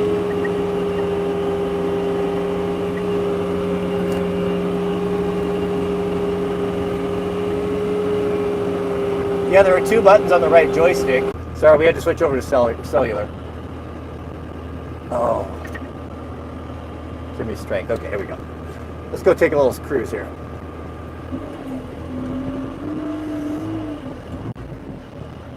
So the button assignment is lost because of the dead battery. Is that possible? How is that possible?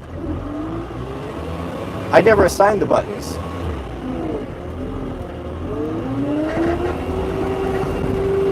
There's got to be a cat tech that can explain this.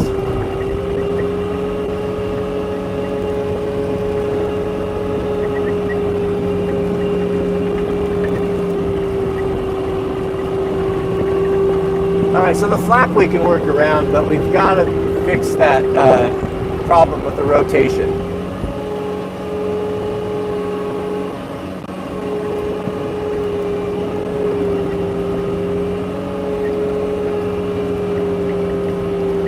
See, I can't change the direction where I blow.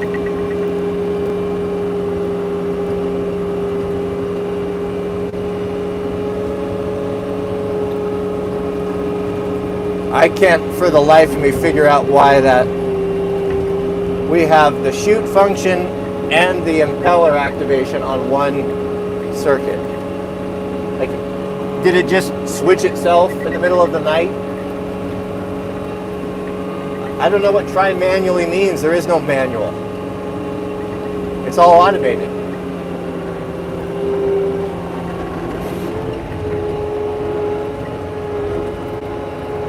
No, it's not shovel time. We're nowhere near that yet, but the blower's working perfectly. You can see we're right down to asphalt.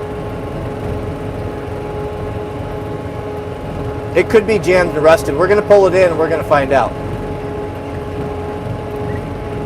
It's electric, so it's hydraulic for the top chute, but what turns it left and right is an electric motor.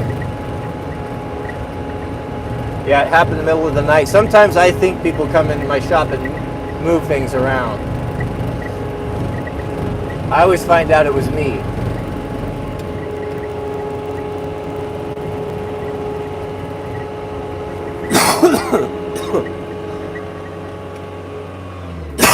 It's me. All right, so we're getting back to Noel's going to take us back to the beginning. So start from the beginning and check each item. Needs a laminated procedure checklist for each implement. Yeah, I've thought about doing that. I think I am going to do that. Okay, so back to the basics. Let's see what needs to happen here. So here are the controls. This is what we're dealing with. We have a rocker wheel. We have two buttons. This rocker wheel engages the motor, the impeller, and is lifting the gate at the same time. That is not going to work, because if I want to move this down, then I disengage the blower. I mean, that just makes me angry that could actually happen. How could that possibly happen in a hydraulic system? This isn't even electric. Then, what's this here? So that's putting a load. So if I press this button, this is putting a load. It's not doing anything. Putting a load on the hydraulics. Yeah, the image stabilization was trash. I noticed that too. So this puts something under load, but it does nothing. Can you hear it? Over here, we have a trigger that I believe used to be, this is how I controlled the chute, turned it left and right. These do nothing. They're completely dead. This is the high speed.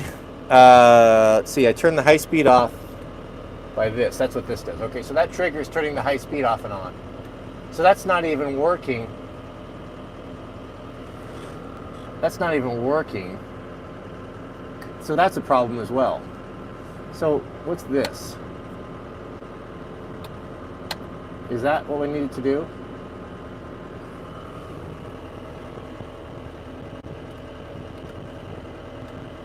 Okay, so Andrew's got some information for us. Andrew writes, and thank you, Andrew. Shout out to you, Andrew. Andrew writes, on the left upper toggle switch, there's a switch with a rabbit, a hydro pump. Okay, I see that. This diverts hydraulics from high-speed travel to hand controls. That's the problem right there. Okay, I think Andrew has solved our problem here. So what Andrew...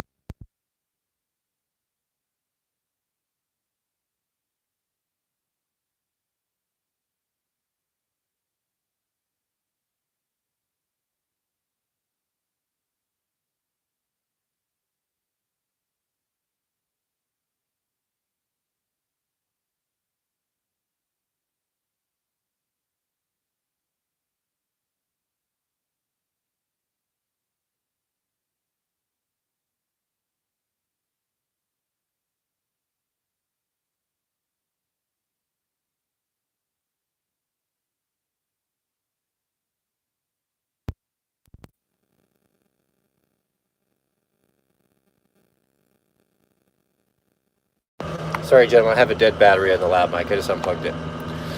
Okay, so now we have nothing.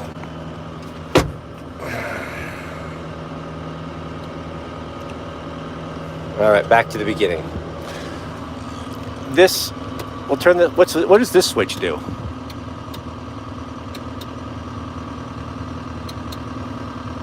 So this, okay, so that turns off the high-speed travel. What is this one?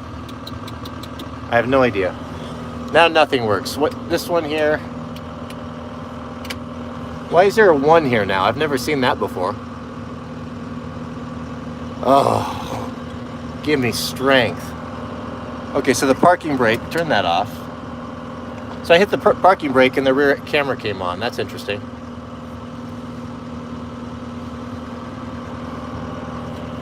Do we have gremlins? Is that the problem? What is this? Why is that red? No, I don't. I have a well. I've got a manual, but it doesn't tell you any of this stuff with a third-party attachment. The button on the left joystick should control the rotation. Yeah, I thought so too, but now I have no power. I've got no power to anything. I can't get the blower going.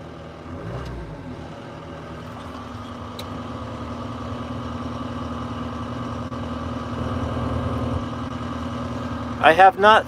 Thank you, Spencer. Rumble. I should probably put stuff on Rumble.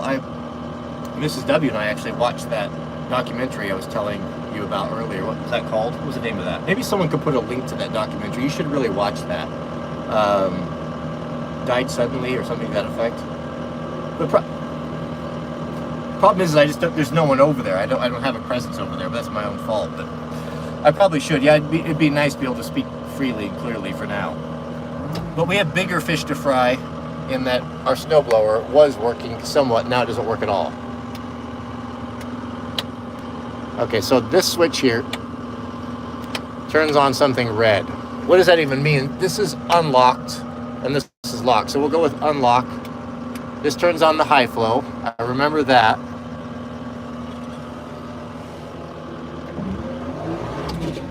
Okay, so the impeller running.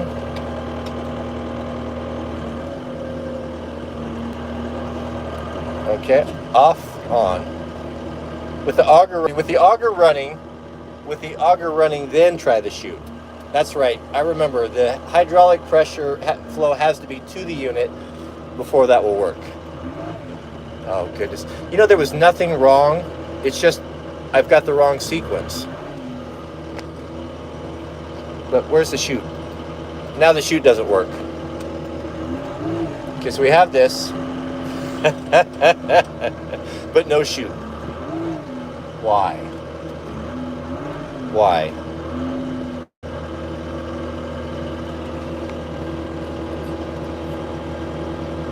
It takes a village.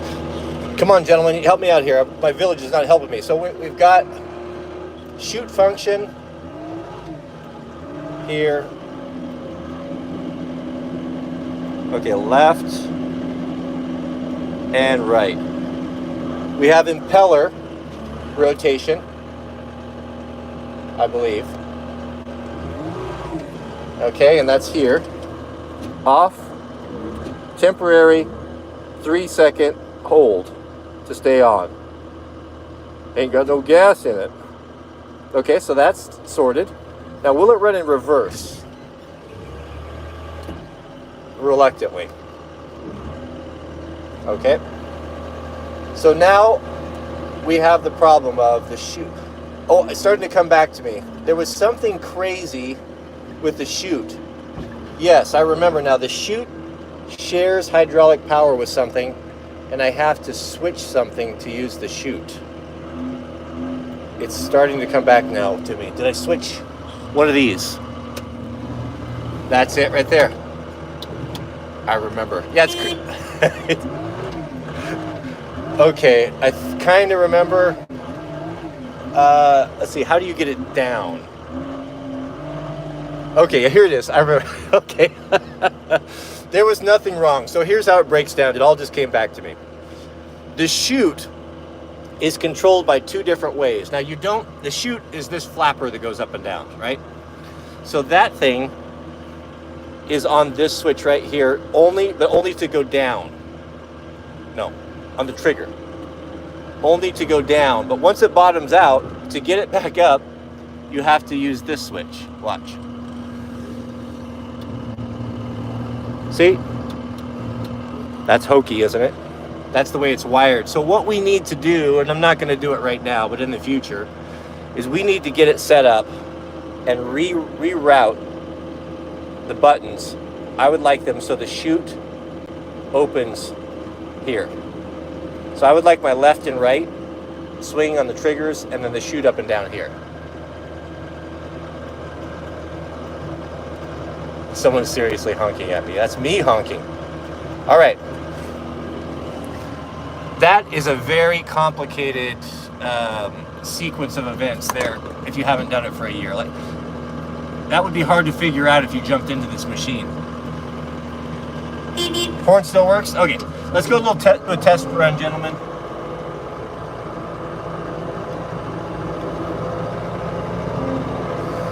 Backup camera.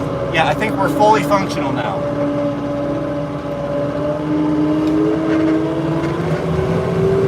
We'll do a little Hudson Bay start. Yeah, well, you guys are making the argument for the laminated text sheet. Don't leave the chute open. Yeah, we're not going to go anywhere. I'm going to go grab a battery for our lav mic, and then we'll head out. Oh, it's slippery.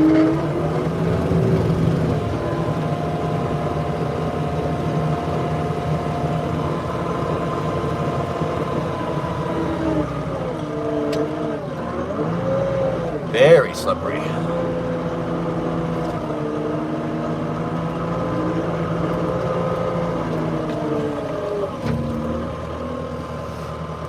Okay, let's go grab a lav mic, battery,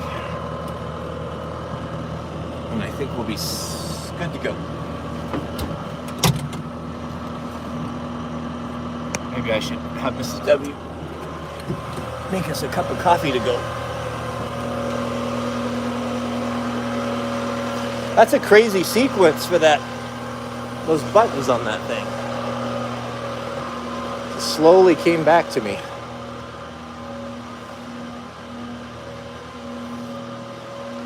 I'm afraid our fire is going to go out. GLG, shout out to you as well.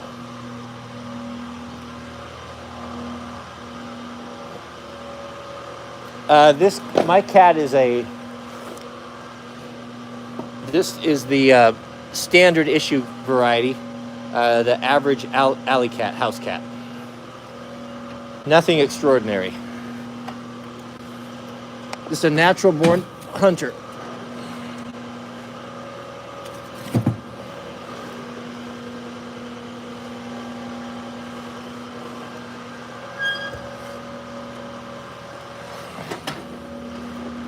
Yeah, look how the Sidewinder, how smooth that is on low temperature compared to the big one. Found in an alley. Yeah, come here, Mama. Someone dropped Mama Kitty off. She was probably maybe a year or two old, and she was pregnant with kittens. We didn't know, and dropped her off. There's a God will remember people who mistreat animals. And she was in quite a state, so we took her in, and she had kittens. We found homes for them, and then she's been with us for almost as long as Jack's been around, hasn't he? Come here, Mama. Come here.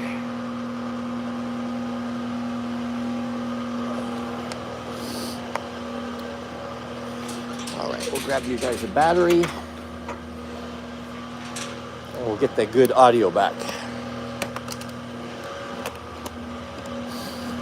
Let's go take a little spin through town.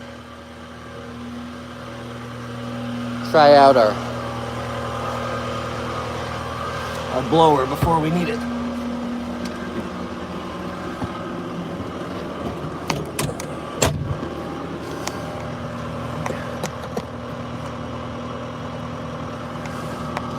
Here comes the good audio, I think. Hopefully.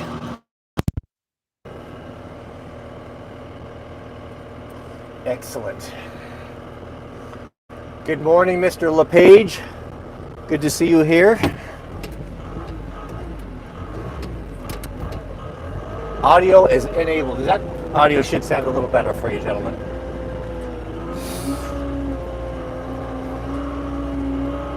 Okay, shall we go for a little spin?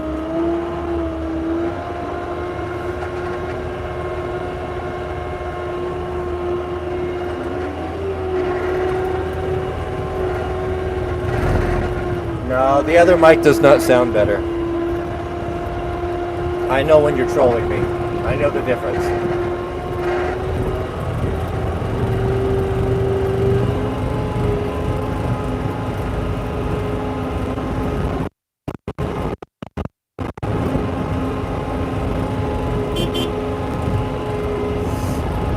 There's the horn for you. Every super chat gets the horn.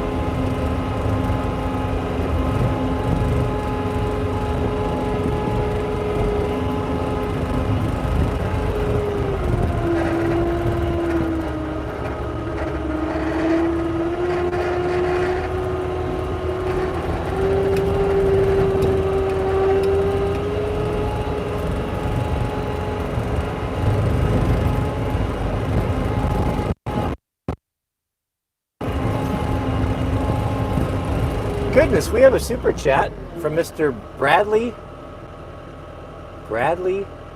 Castaneda. Shout out to you, Bradley. Bradley writes, thoughts on the Polaris Ranger. Crew with snow tracks. Good platform from Snowblower 2. Might pick one up next.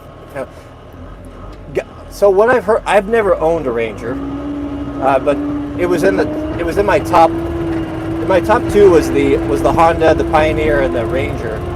What I liked about the Pioneer, if I bought a Pioneer, I would only buy the big one, the 1000, because of the full-time lock differential in the 700s is a major bummer. But what's nice about the Honda is it has a shout out to you. Here's a horn for Overton Windex. The problem with the Polaris, I've heard, is that belt drive. The transmission is a belt drive, and you know, I've heard a lot of horror stories about that, where the transmission, where the Pioneer has a regular automotive style transmission.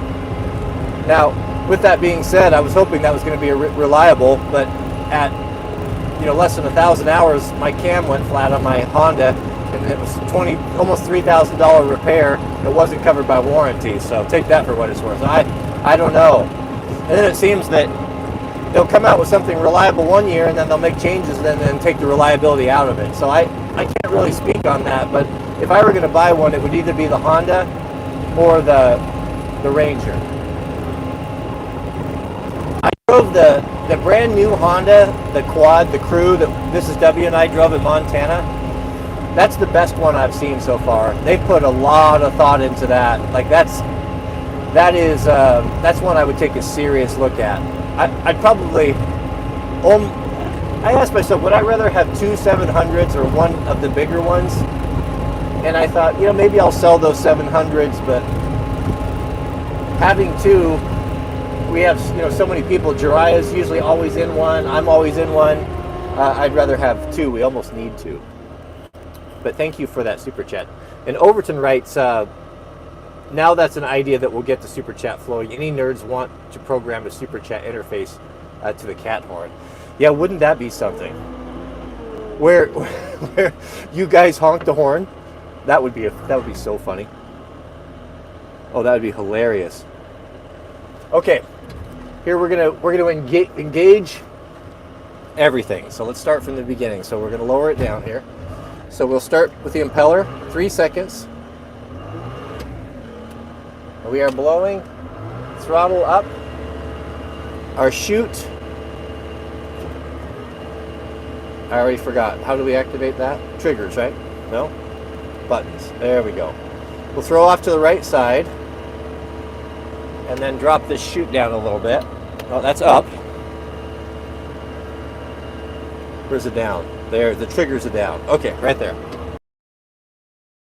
Are ready to go. Pull you guys back here.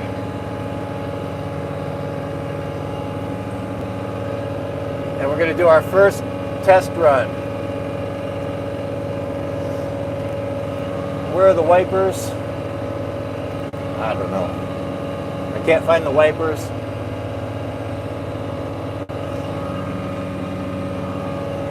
I have no idea where the wipers are. That's strange. Well, if you want to see, you'll have to tell me where the wiper switch is.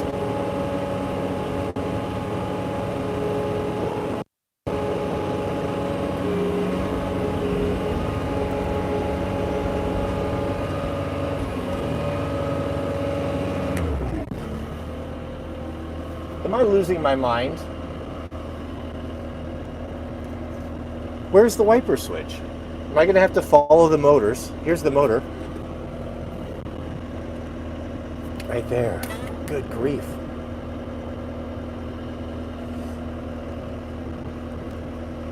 I'm losing my mind. Okay. Let us proceed. It might be better if wipers off.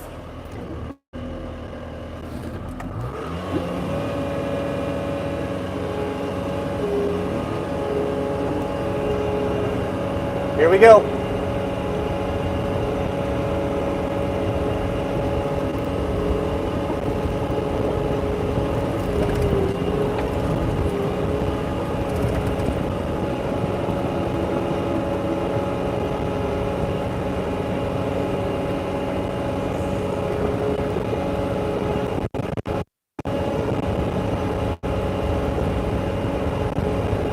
We are blowing, says SC, and he is correct.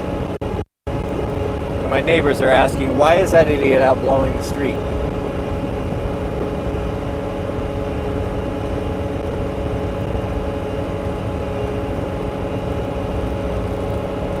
There's very little snow here. There's just a little skiff. So we're just, hey, we'll go up and we'll blow out my friend David's driveway. He might have a little bit more.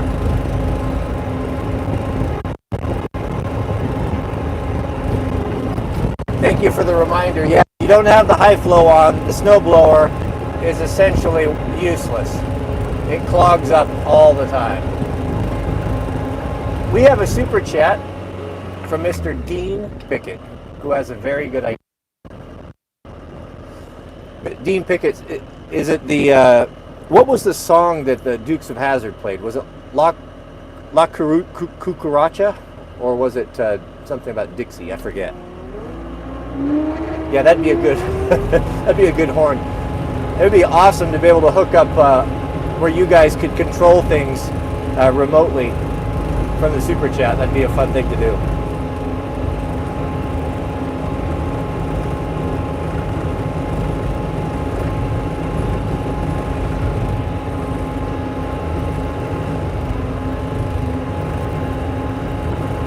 Dixie. Is that what it was? Yeah, Dixie.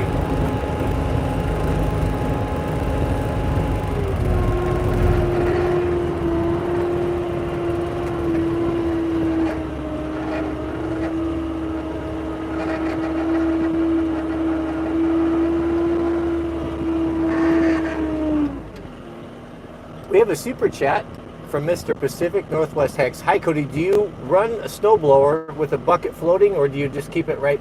No, I tried that, and it didn't work very well. I'm pretty good with floating a bucket. I ran rubber tire backhoe and dozers and stuff, and that's a really good tool to use for finished grading.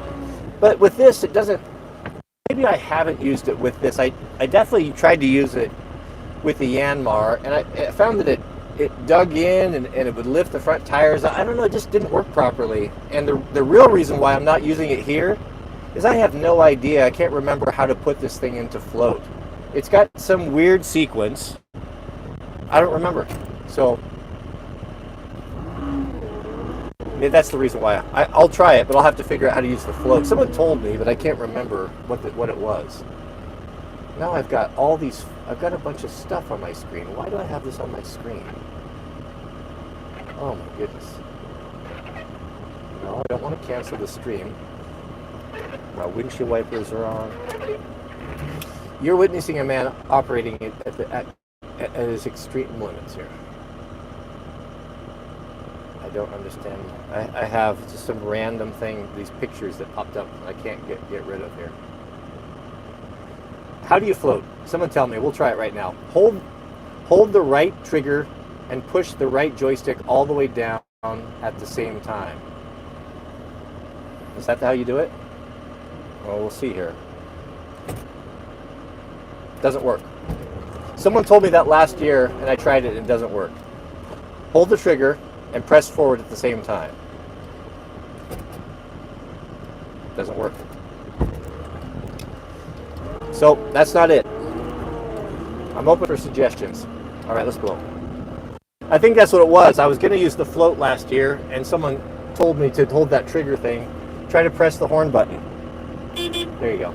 That doesn't work either. I don't know.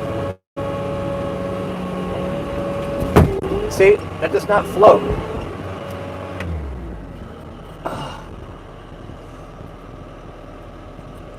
Let me show you. I get this every time. Maybe I'm doing something wrong. So what float is it just, the bucket or whatever just follows the terrain.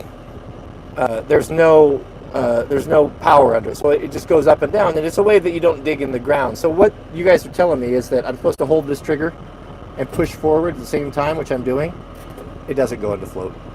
It doesn't work. See, look. Oh, maybe it did. Yeah, it did. It was, okay. So press the trigger, this one here. Is that float? Is if I, yeah, it is float. So it does work.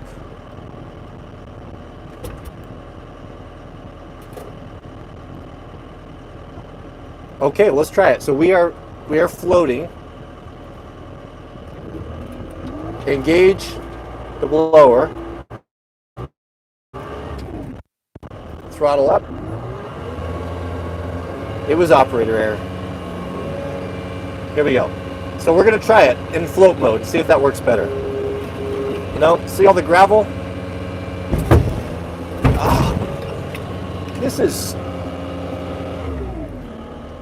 This activating float mode doesn't. Okay, that's float. You see, you may not be picking up on this, but okay, as soon as no, it's not going to work, gentlemen. Float mode never works for snow blowing. See, look at that. See the arm? So when we go forward, it's pressing a whole bunch of pressure. You see all the gravel? Look at the gravel. Float mode is trash. I'll change the angle a little bit.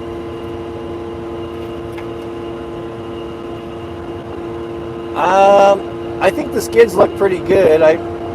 They are adjusted for gravel. It's just getting that angle right.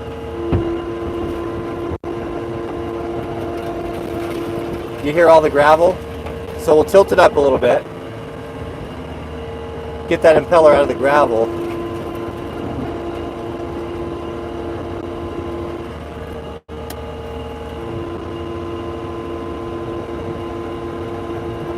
No, we don't work. So that's working better. So we are floating right now. I'm getting a little bit of gravel, but not much. Let's pick up the speed.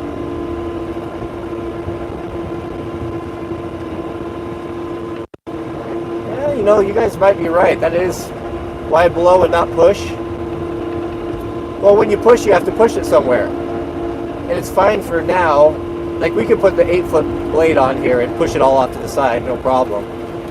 But then when it starts to build up and there's no place to put it, then you're kind of in a bad spot. So it just depends. It depends on the snow and the conditions, but blowing is the easiest.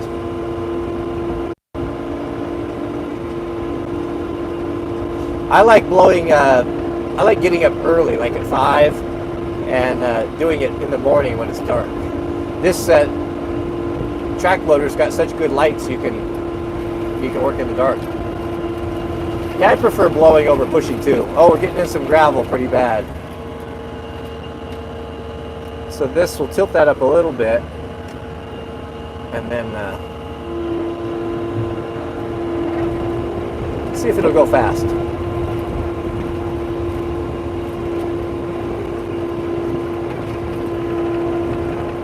Yeah, is there anything better, Paul, than a thermos full of your hot coffee and a tractor with a heated seat and a cab and blowing snow in the morning? It's absolutely magic.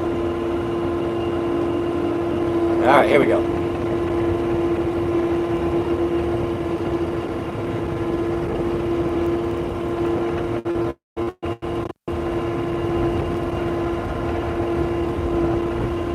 Yeah, and then a nice warm fire to come home to. Yeah, the float feature is definitely helping, especially on this uneven ground. It makes it a lot less work for the operator.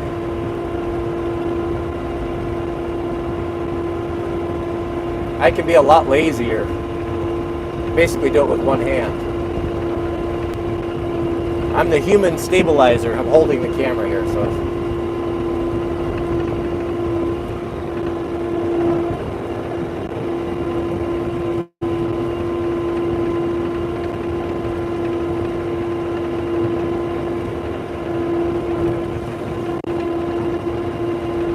Bob the cat, no, I did not bring us anything to clean the chute out. I'm not worried about it because the snow is so cold.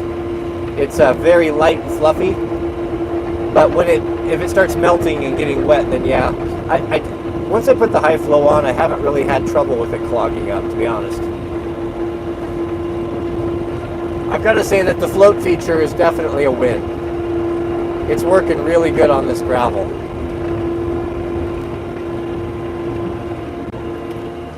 Okay, so then we deactivate, lift it up.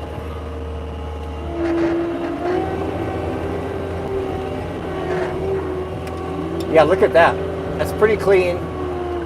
No,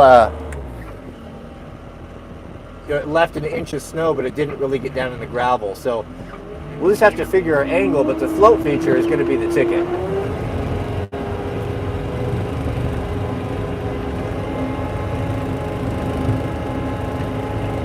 Temperature currently is 27 degrees.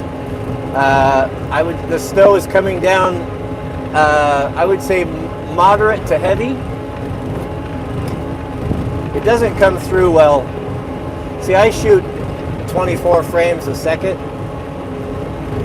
That's what film is videoed at. And that's basically the closest frame rate of what you see with your brain, with your eyes, so it's the most comfortable. And that does not pick up it doesn't pick up how much rain and snow comes through very well. You get up to 60 frames a second, it picks up more of that. But to me, it looks unnatural, that frame rate. I'm so used to looking at frame rates that 24 is what I like to film in. The forecast. So we are in a winter storm warning that started today at 10 o'clock. For the next 24 to 48 hours, we could be looking at up to 16 inches of snow and high winds. So I mean, winds sustained at 45 miles an hour are possible. So we are, the storm is just coming in right now. We want to have everything buttoned down so that tonight we are good to go. Now if I want to, I put the rabbit on. Now that unlocks the high speed, that little rabbit there. So now we can go super fast.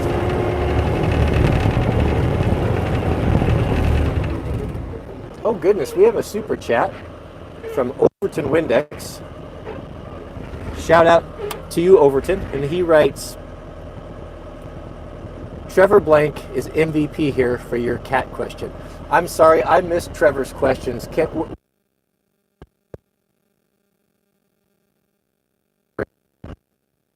Is he making fun of me? Yeah, I did know. I got a heated seat. I have that on.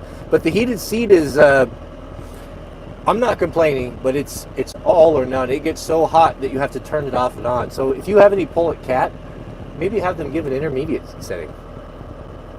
But I'm checking back to see if he had any tidbits of advice or if he's just laughing at me for being a very poor skid steer operator. Thank you for that. Shout out to you. Can we mount a Starlink RV on the top? Yeah, we've been talking about that. That's definitely in the works. So Trevor's helping? Okay. Let us proceed here. Okay, so we're going to turn off. We're going to go into high flow mode. Activate our blower for 3 seconds. This is all under Kevin's tutelage. Make sure we're doing it right. We're going to go in. We're going to lower this down so we don't drop it. And then we're going to go to float mode as the trigger. Did it? No. It seems, that seems like a really crummy interface. I don't like that at all. That's the worst float interface I've ever seen. Because you don't really know. There it is. Then you have to, yeah, that's terrible. That's trash. I do not like that. We have a super chat from our friend Overton Windex. Shout out to you, Overton. And he writes, Hess had the correct answer for your question every time. Keep an eye out for his answer. So Hess, okay. Hess and Trevor. Those are the resident Caterpillar experts.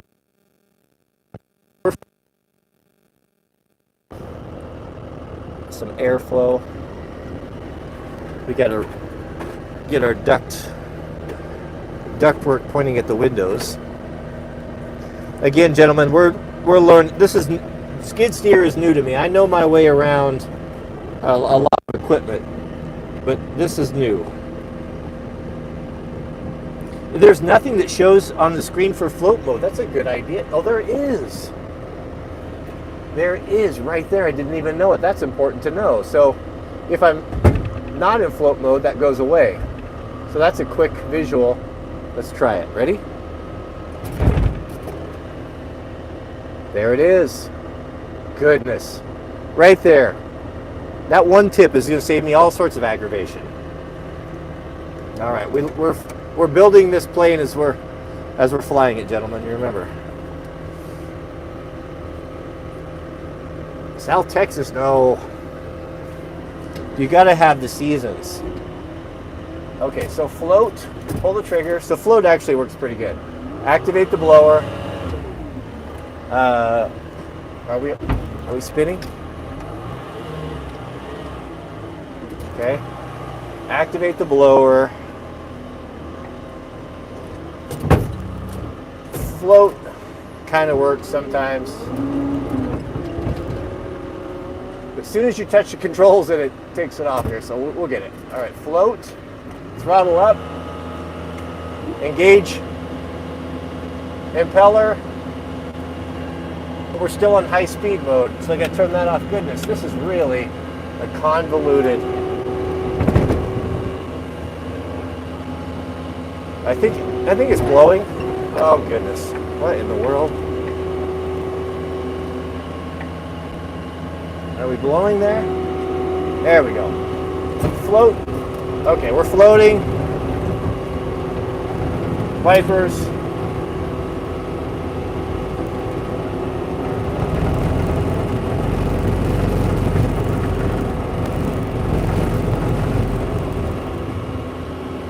Okay, everything seems to be functioning properly. We're going handheld. Our mount's too bumpy. It's not working for us. That blower's heavy. I mean, you can, it's floating, but I guess that's what those skids are for. I think we need to, if we're going to be using the float feature, let's go back and take a look at those shoes, make sure that they're adjusted down properly. Because it's running on 2 skids right now that are replaceable. That way you don't wear out your blower.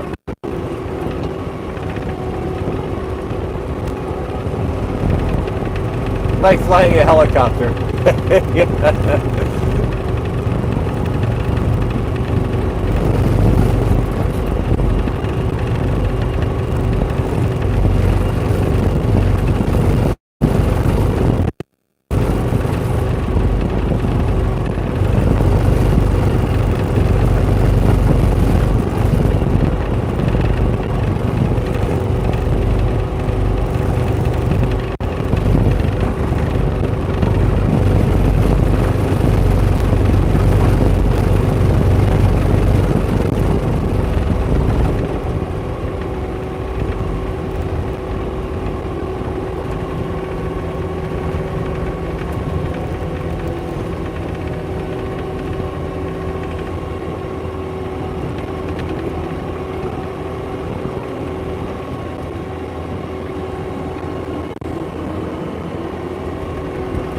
Causing all sorts of mischief on the road here.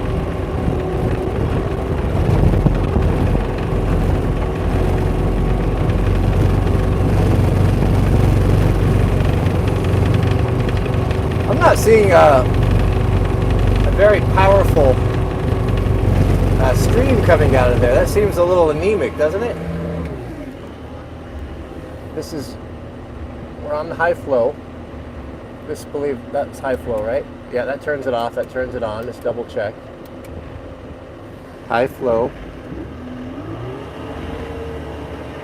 It's probably just the quantity of snow. Once we get a couple feet on the ground, I'm sure we'll find out here.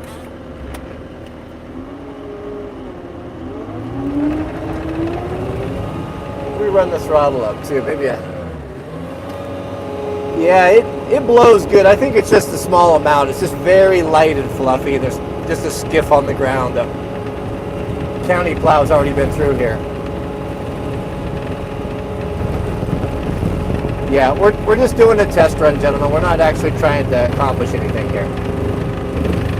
Just want to make sure everything is functioning.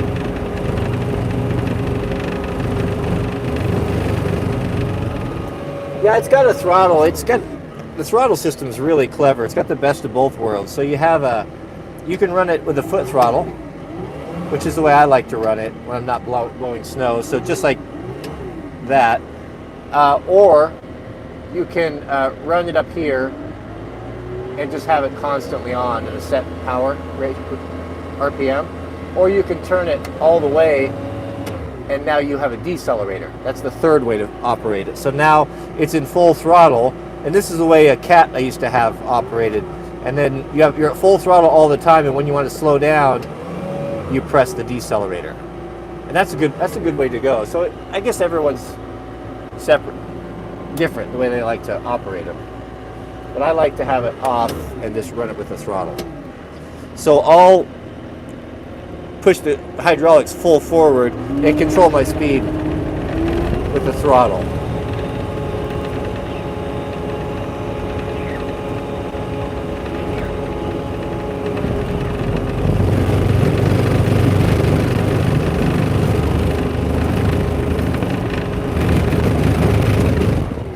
I don't think that the float is the way to go. It's really putting a lot of load on the machine. Maybe it's because it's just so heavy.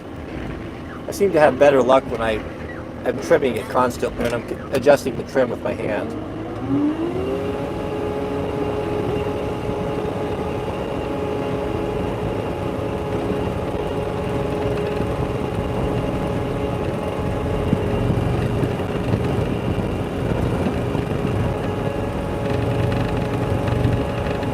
Plus, I've always found float to work better when you're dragging in reverse than forward anyway.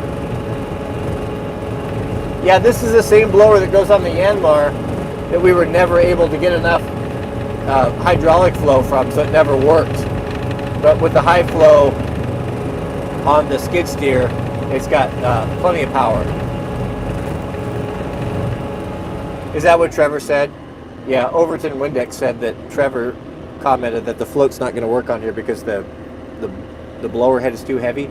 I can feel that. That's the way that it is. It when I push it, there's so much weight and so much drag that it's lifting the front of the tracks to overcome it, and then it settles down. So it's okay on the road, but it's not great on the gravel. But we'll have plenty of time to experiment with that, so we'll see. We'll try it both ways.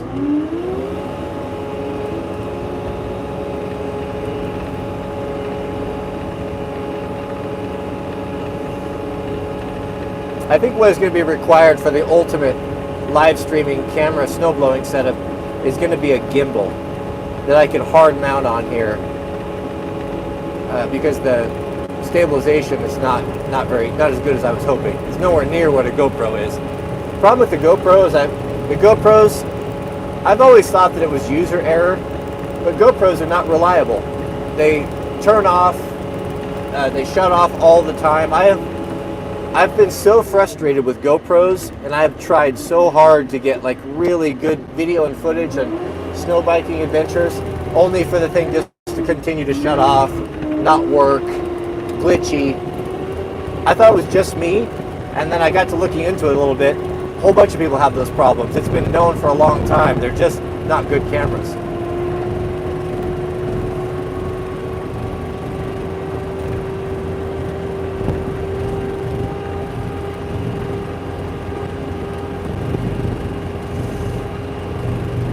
I've got some new chains also, and I don't think I've fitted them on my truck.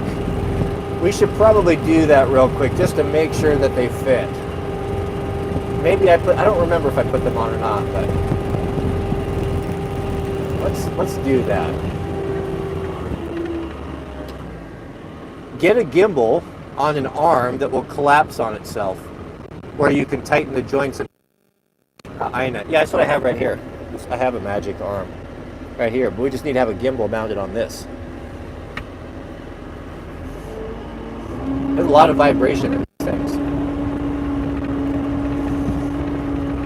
Okay. I guess we can just, should I put this stuff under cover? I need to.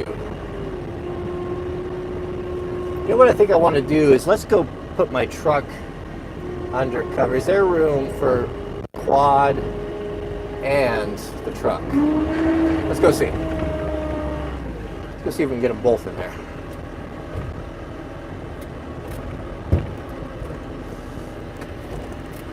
It is time for a cup of coffee. Maybe I'll ask Mrs. W for it. She'll make me one. Let's head over to the new shop. I will not have this equipment out in the snow. Oh, that looks like a wet butt. Key.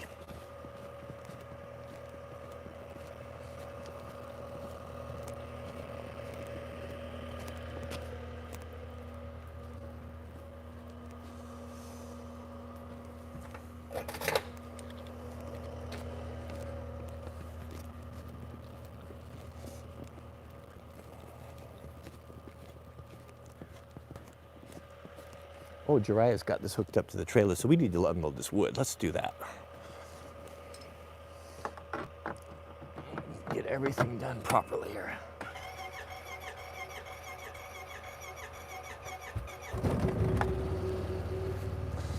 Actually, I'm going to get Jariah and pull him off what he's doing and get that. Let's get that firewood loaded in here, and then we can put the trailers and everything away. That wood is dry. I don't want it sitting out here getting wet. Get it in under cover. Got about an inch or so on the ground, but it's starting to come down pretty heavy.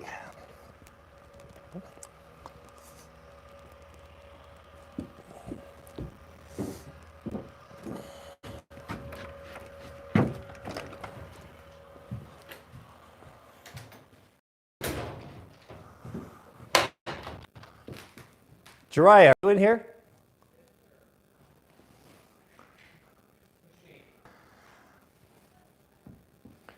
Can you back the trailer, the flatbed with the firewood in, and let's throw that wood up on the pile real quick, and then we'll pull that off there and we'll start getting stuff under cover.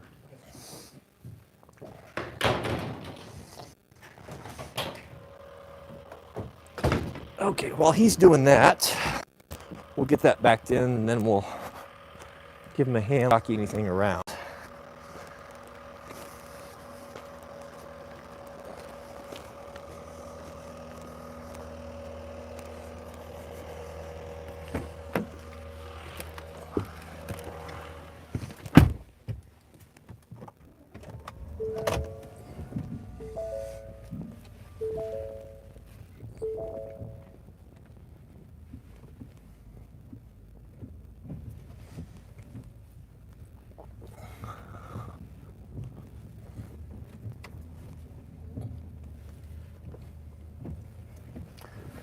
I'll tell you, gentlemen, a 40 by 40 shot fills up pretty quick. You have all these plans and then you put one thing in there and you're like, oh goodness, it's not that big of a spot.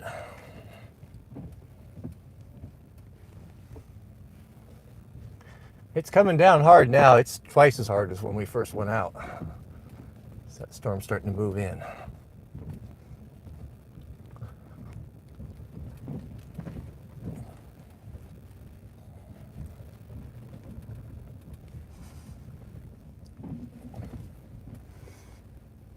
Oh goodness, what was that? Big old bump. There goes the milk truck.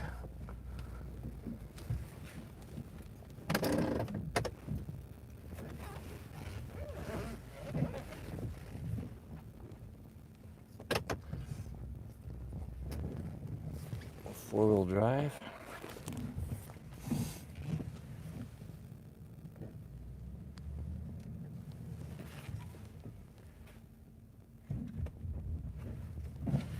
So what's going on? Are we stuck now? Lock the differential. There we go. Boy, it's really slippery.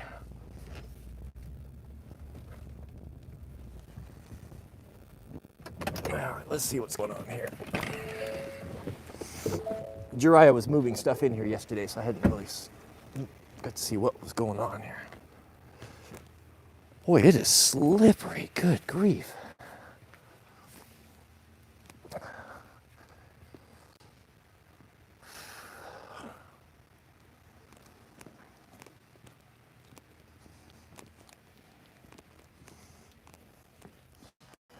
There would be room for, yeah, I think what we should do is probably put the van, take the van all the way to the back, and then we can put the skid steer and the Mini side by side right here in this bay. And then we'll have room for Pioneer and hopefully my truck. I just gotta get everything out of the snow. I mean, it's unlikely, but it's possible. I mean, snow could fall. It could be here until spring. So anything that gets buried, you might not find it for a while. Overton, 6 3/4 inches predicted today, 9 inches tomorrow, 20 inches in the next 7 days total predicted. Yeah, that's kind of what I'm seeing as well, 20 inches. Goodness, snow biking is gonna be, it's gonna be perfect because we had that initial storm 2 or 3 weeks ago, which laid a couple feet down, and then it melted a little bit, so we have a good firm base. And now we'll get a fresh dump of, and there'll be 3-4 feet up there. It might just be the perfect conditions. So we'll want to have snow bikes by tonight, loaded, 100% ready to go. So it was Sunday. I told Mrs. W asked me, what do you want to, she was saying, what are you going to do on Sunday, or you have plans? And I said, I've got to get that everything unpacked from that 24-hour race. We had the bike sitting in there and all of the gear for Jack and I. And so it's really incredible the amount of stuff that you can get. I started in the morning, and what I typically do is, when you have to deal with so much stuff, like, okay, so first I separated into Jack's and mine, right? 2 huge piles, and then split. It was all day.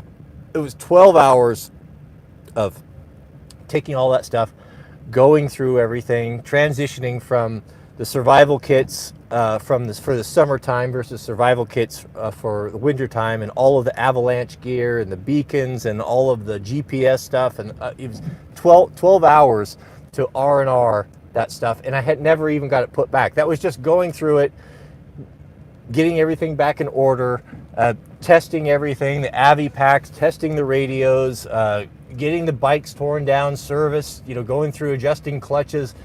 It was 12 hours. It was all day doing that, and I still haven't put it back.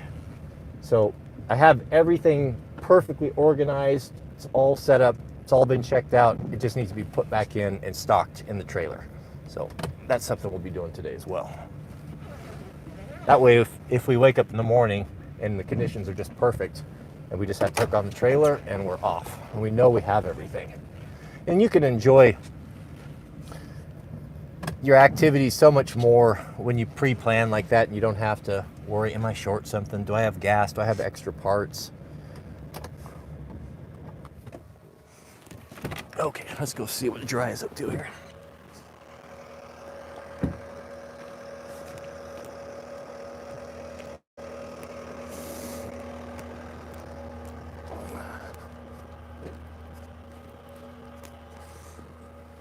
You like a hand? We have What do you think? we're live streaming here. There's some large pieces here. Should I just throw it? Just throw them all on there, and I'll just start splitting while you're bringing them over. We'll just chunk them in half.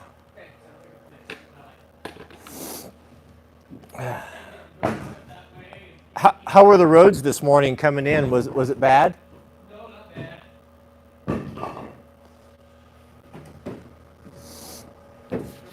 Pretty light. Nothing added to it either, though. So we'll fence tonight. Breezes. Well, it looks like it's setting in. I might be here to stay.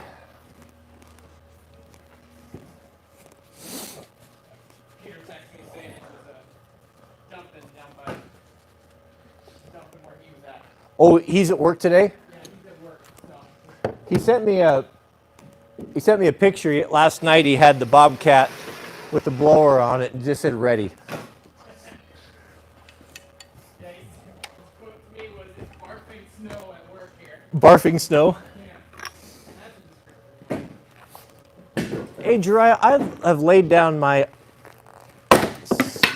gold iPhone that has my chat on it somewhere. Could you keep your eye open for that? I kind of need it. I may have put it in there. I don't remember. Why is my red light on? We have no audio?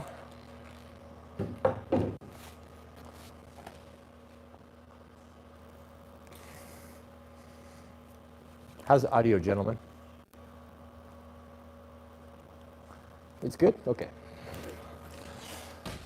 So we have these, this is a last of one of those rounds that we split with the processor, and these pieces are just too big, so Dry's gonna move them in. I'm just gonna bust them in half real quick.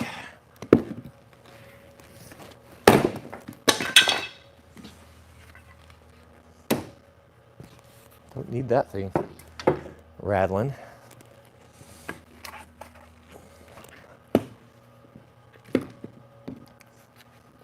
I had my iPhone with the chat in it when we were sitting here. I misplaced it somewhere.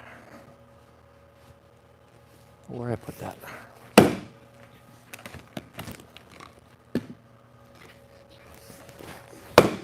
Ooh.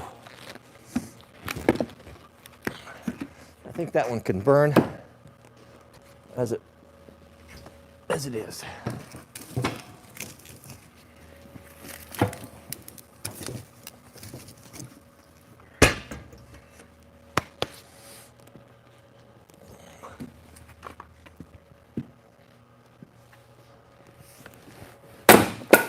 Did you find it? We need to find it. So let's find it. Retracing your steps from what I remember. I had it right here, and then I got in the skid steer. I probably sat it down somewhere in this vicinity. It's gold with a white cover on it. I don't think I had it in the skid steer. Yeah, I already looked. Yeah.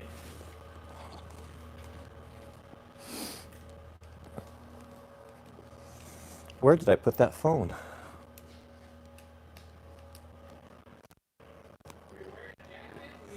No, I haven't changed. This is the only thing that I've had on.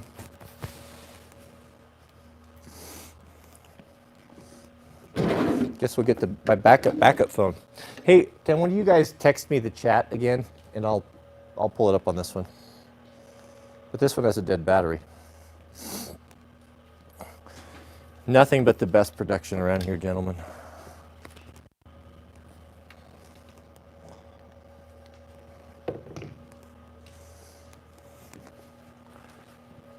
Where could that phone have went? Crazy. Crazy, crazy.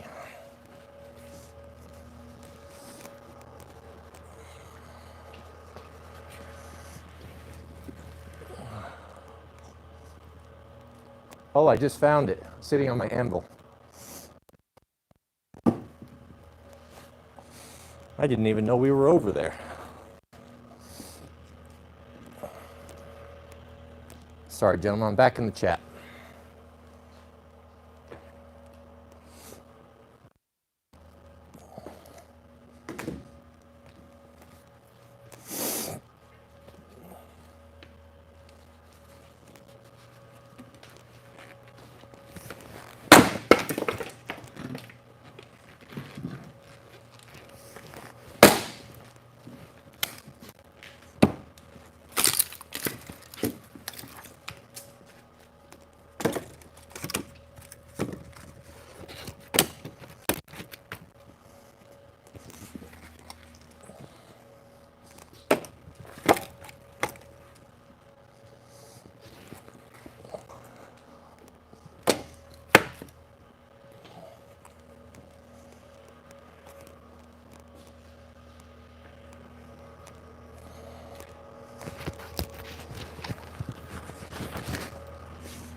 I found it.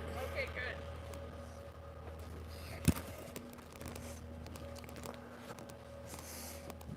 good. You just set me up here dry and I'll start chopping them. Yes, you got it.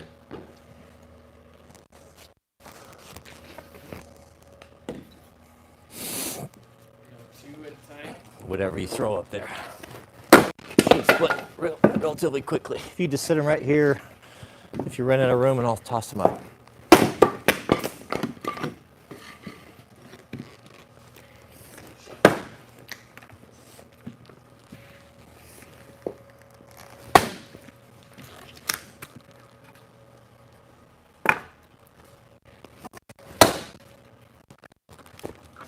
Got a mean one.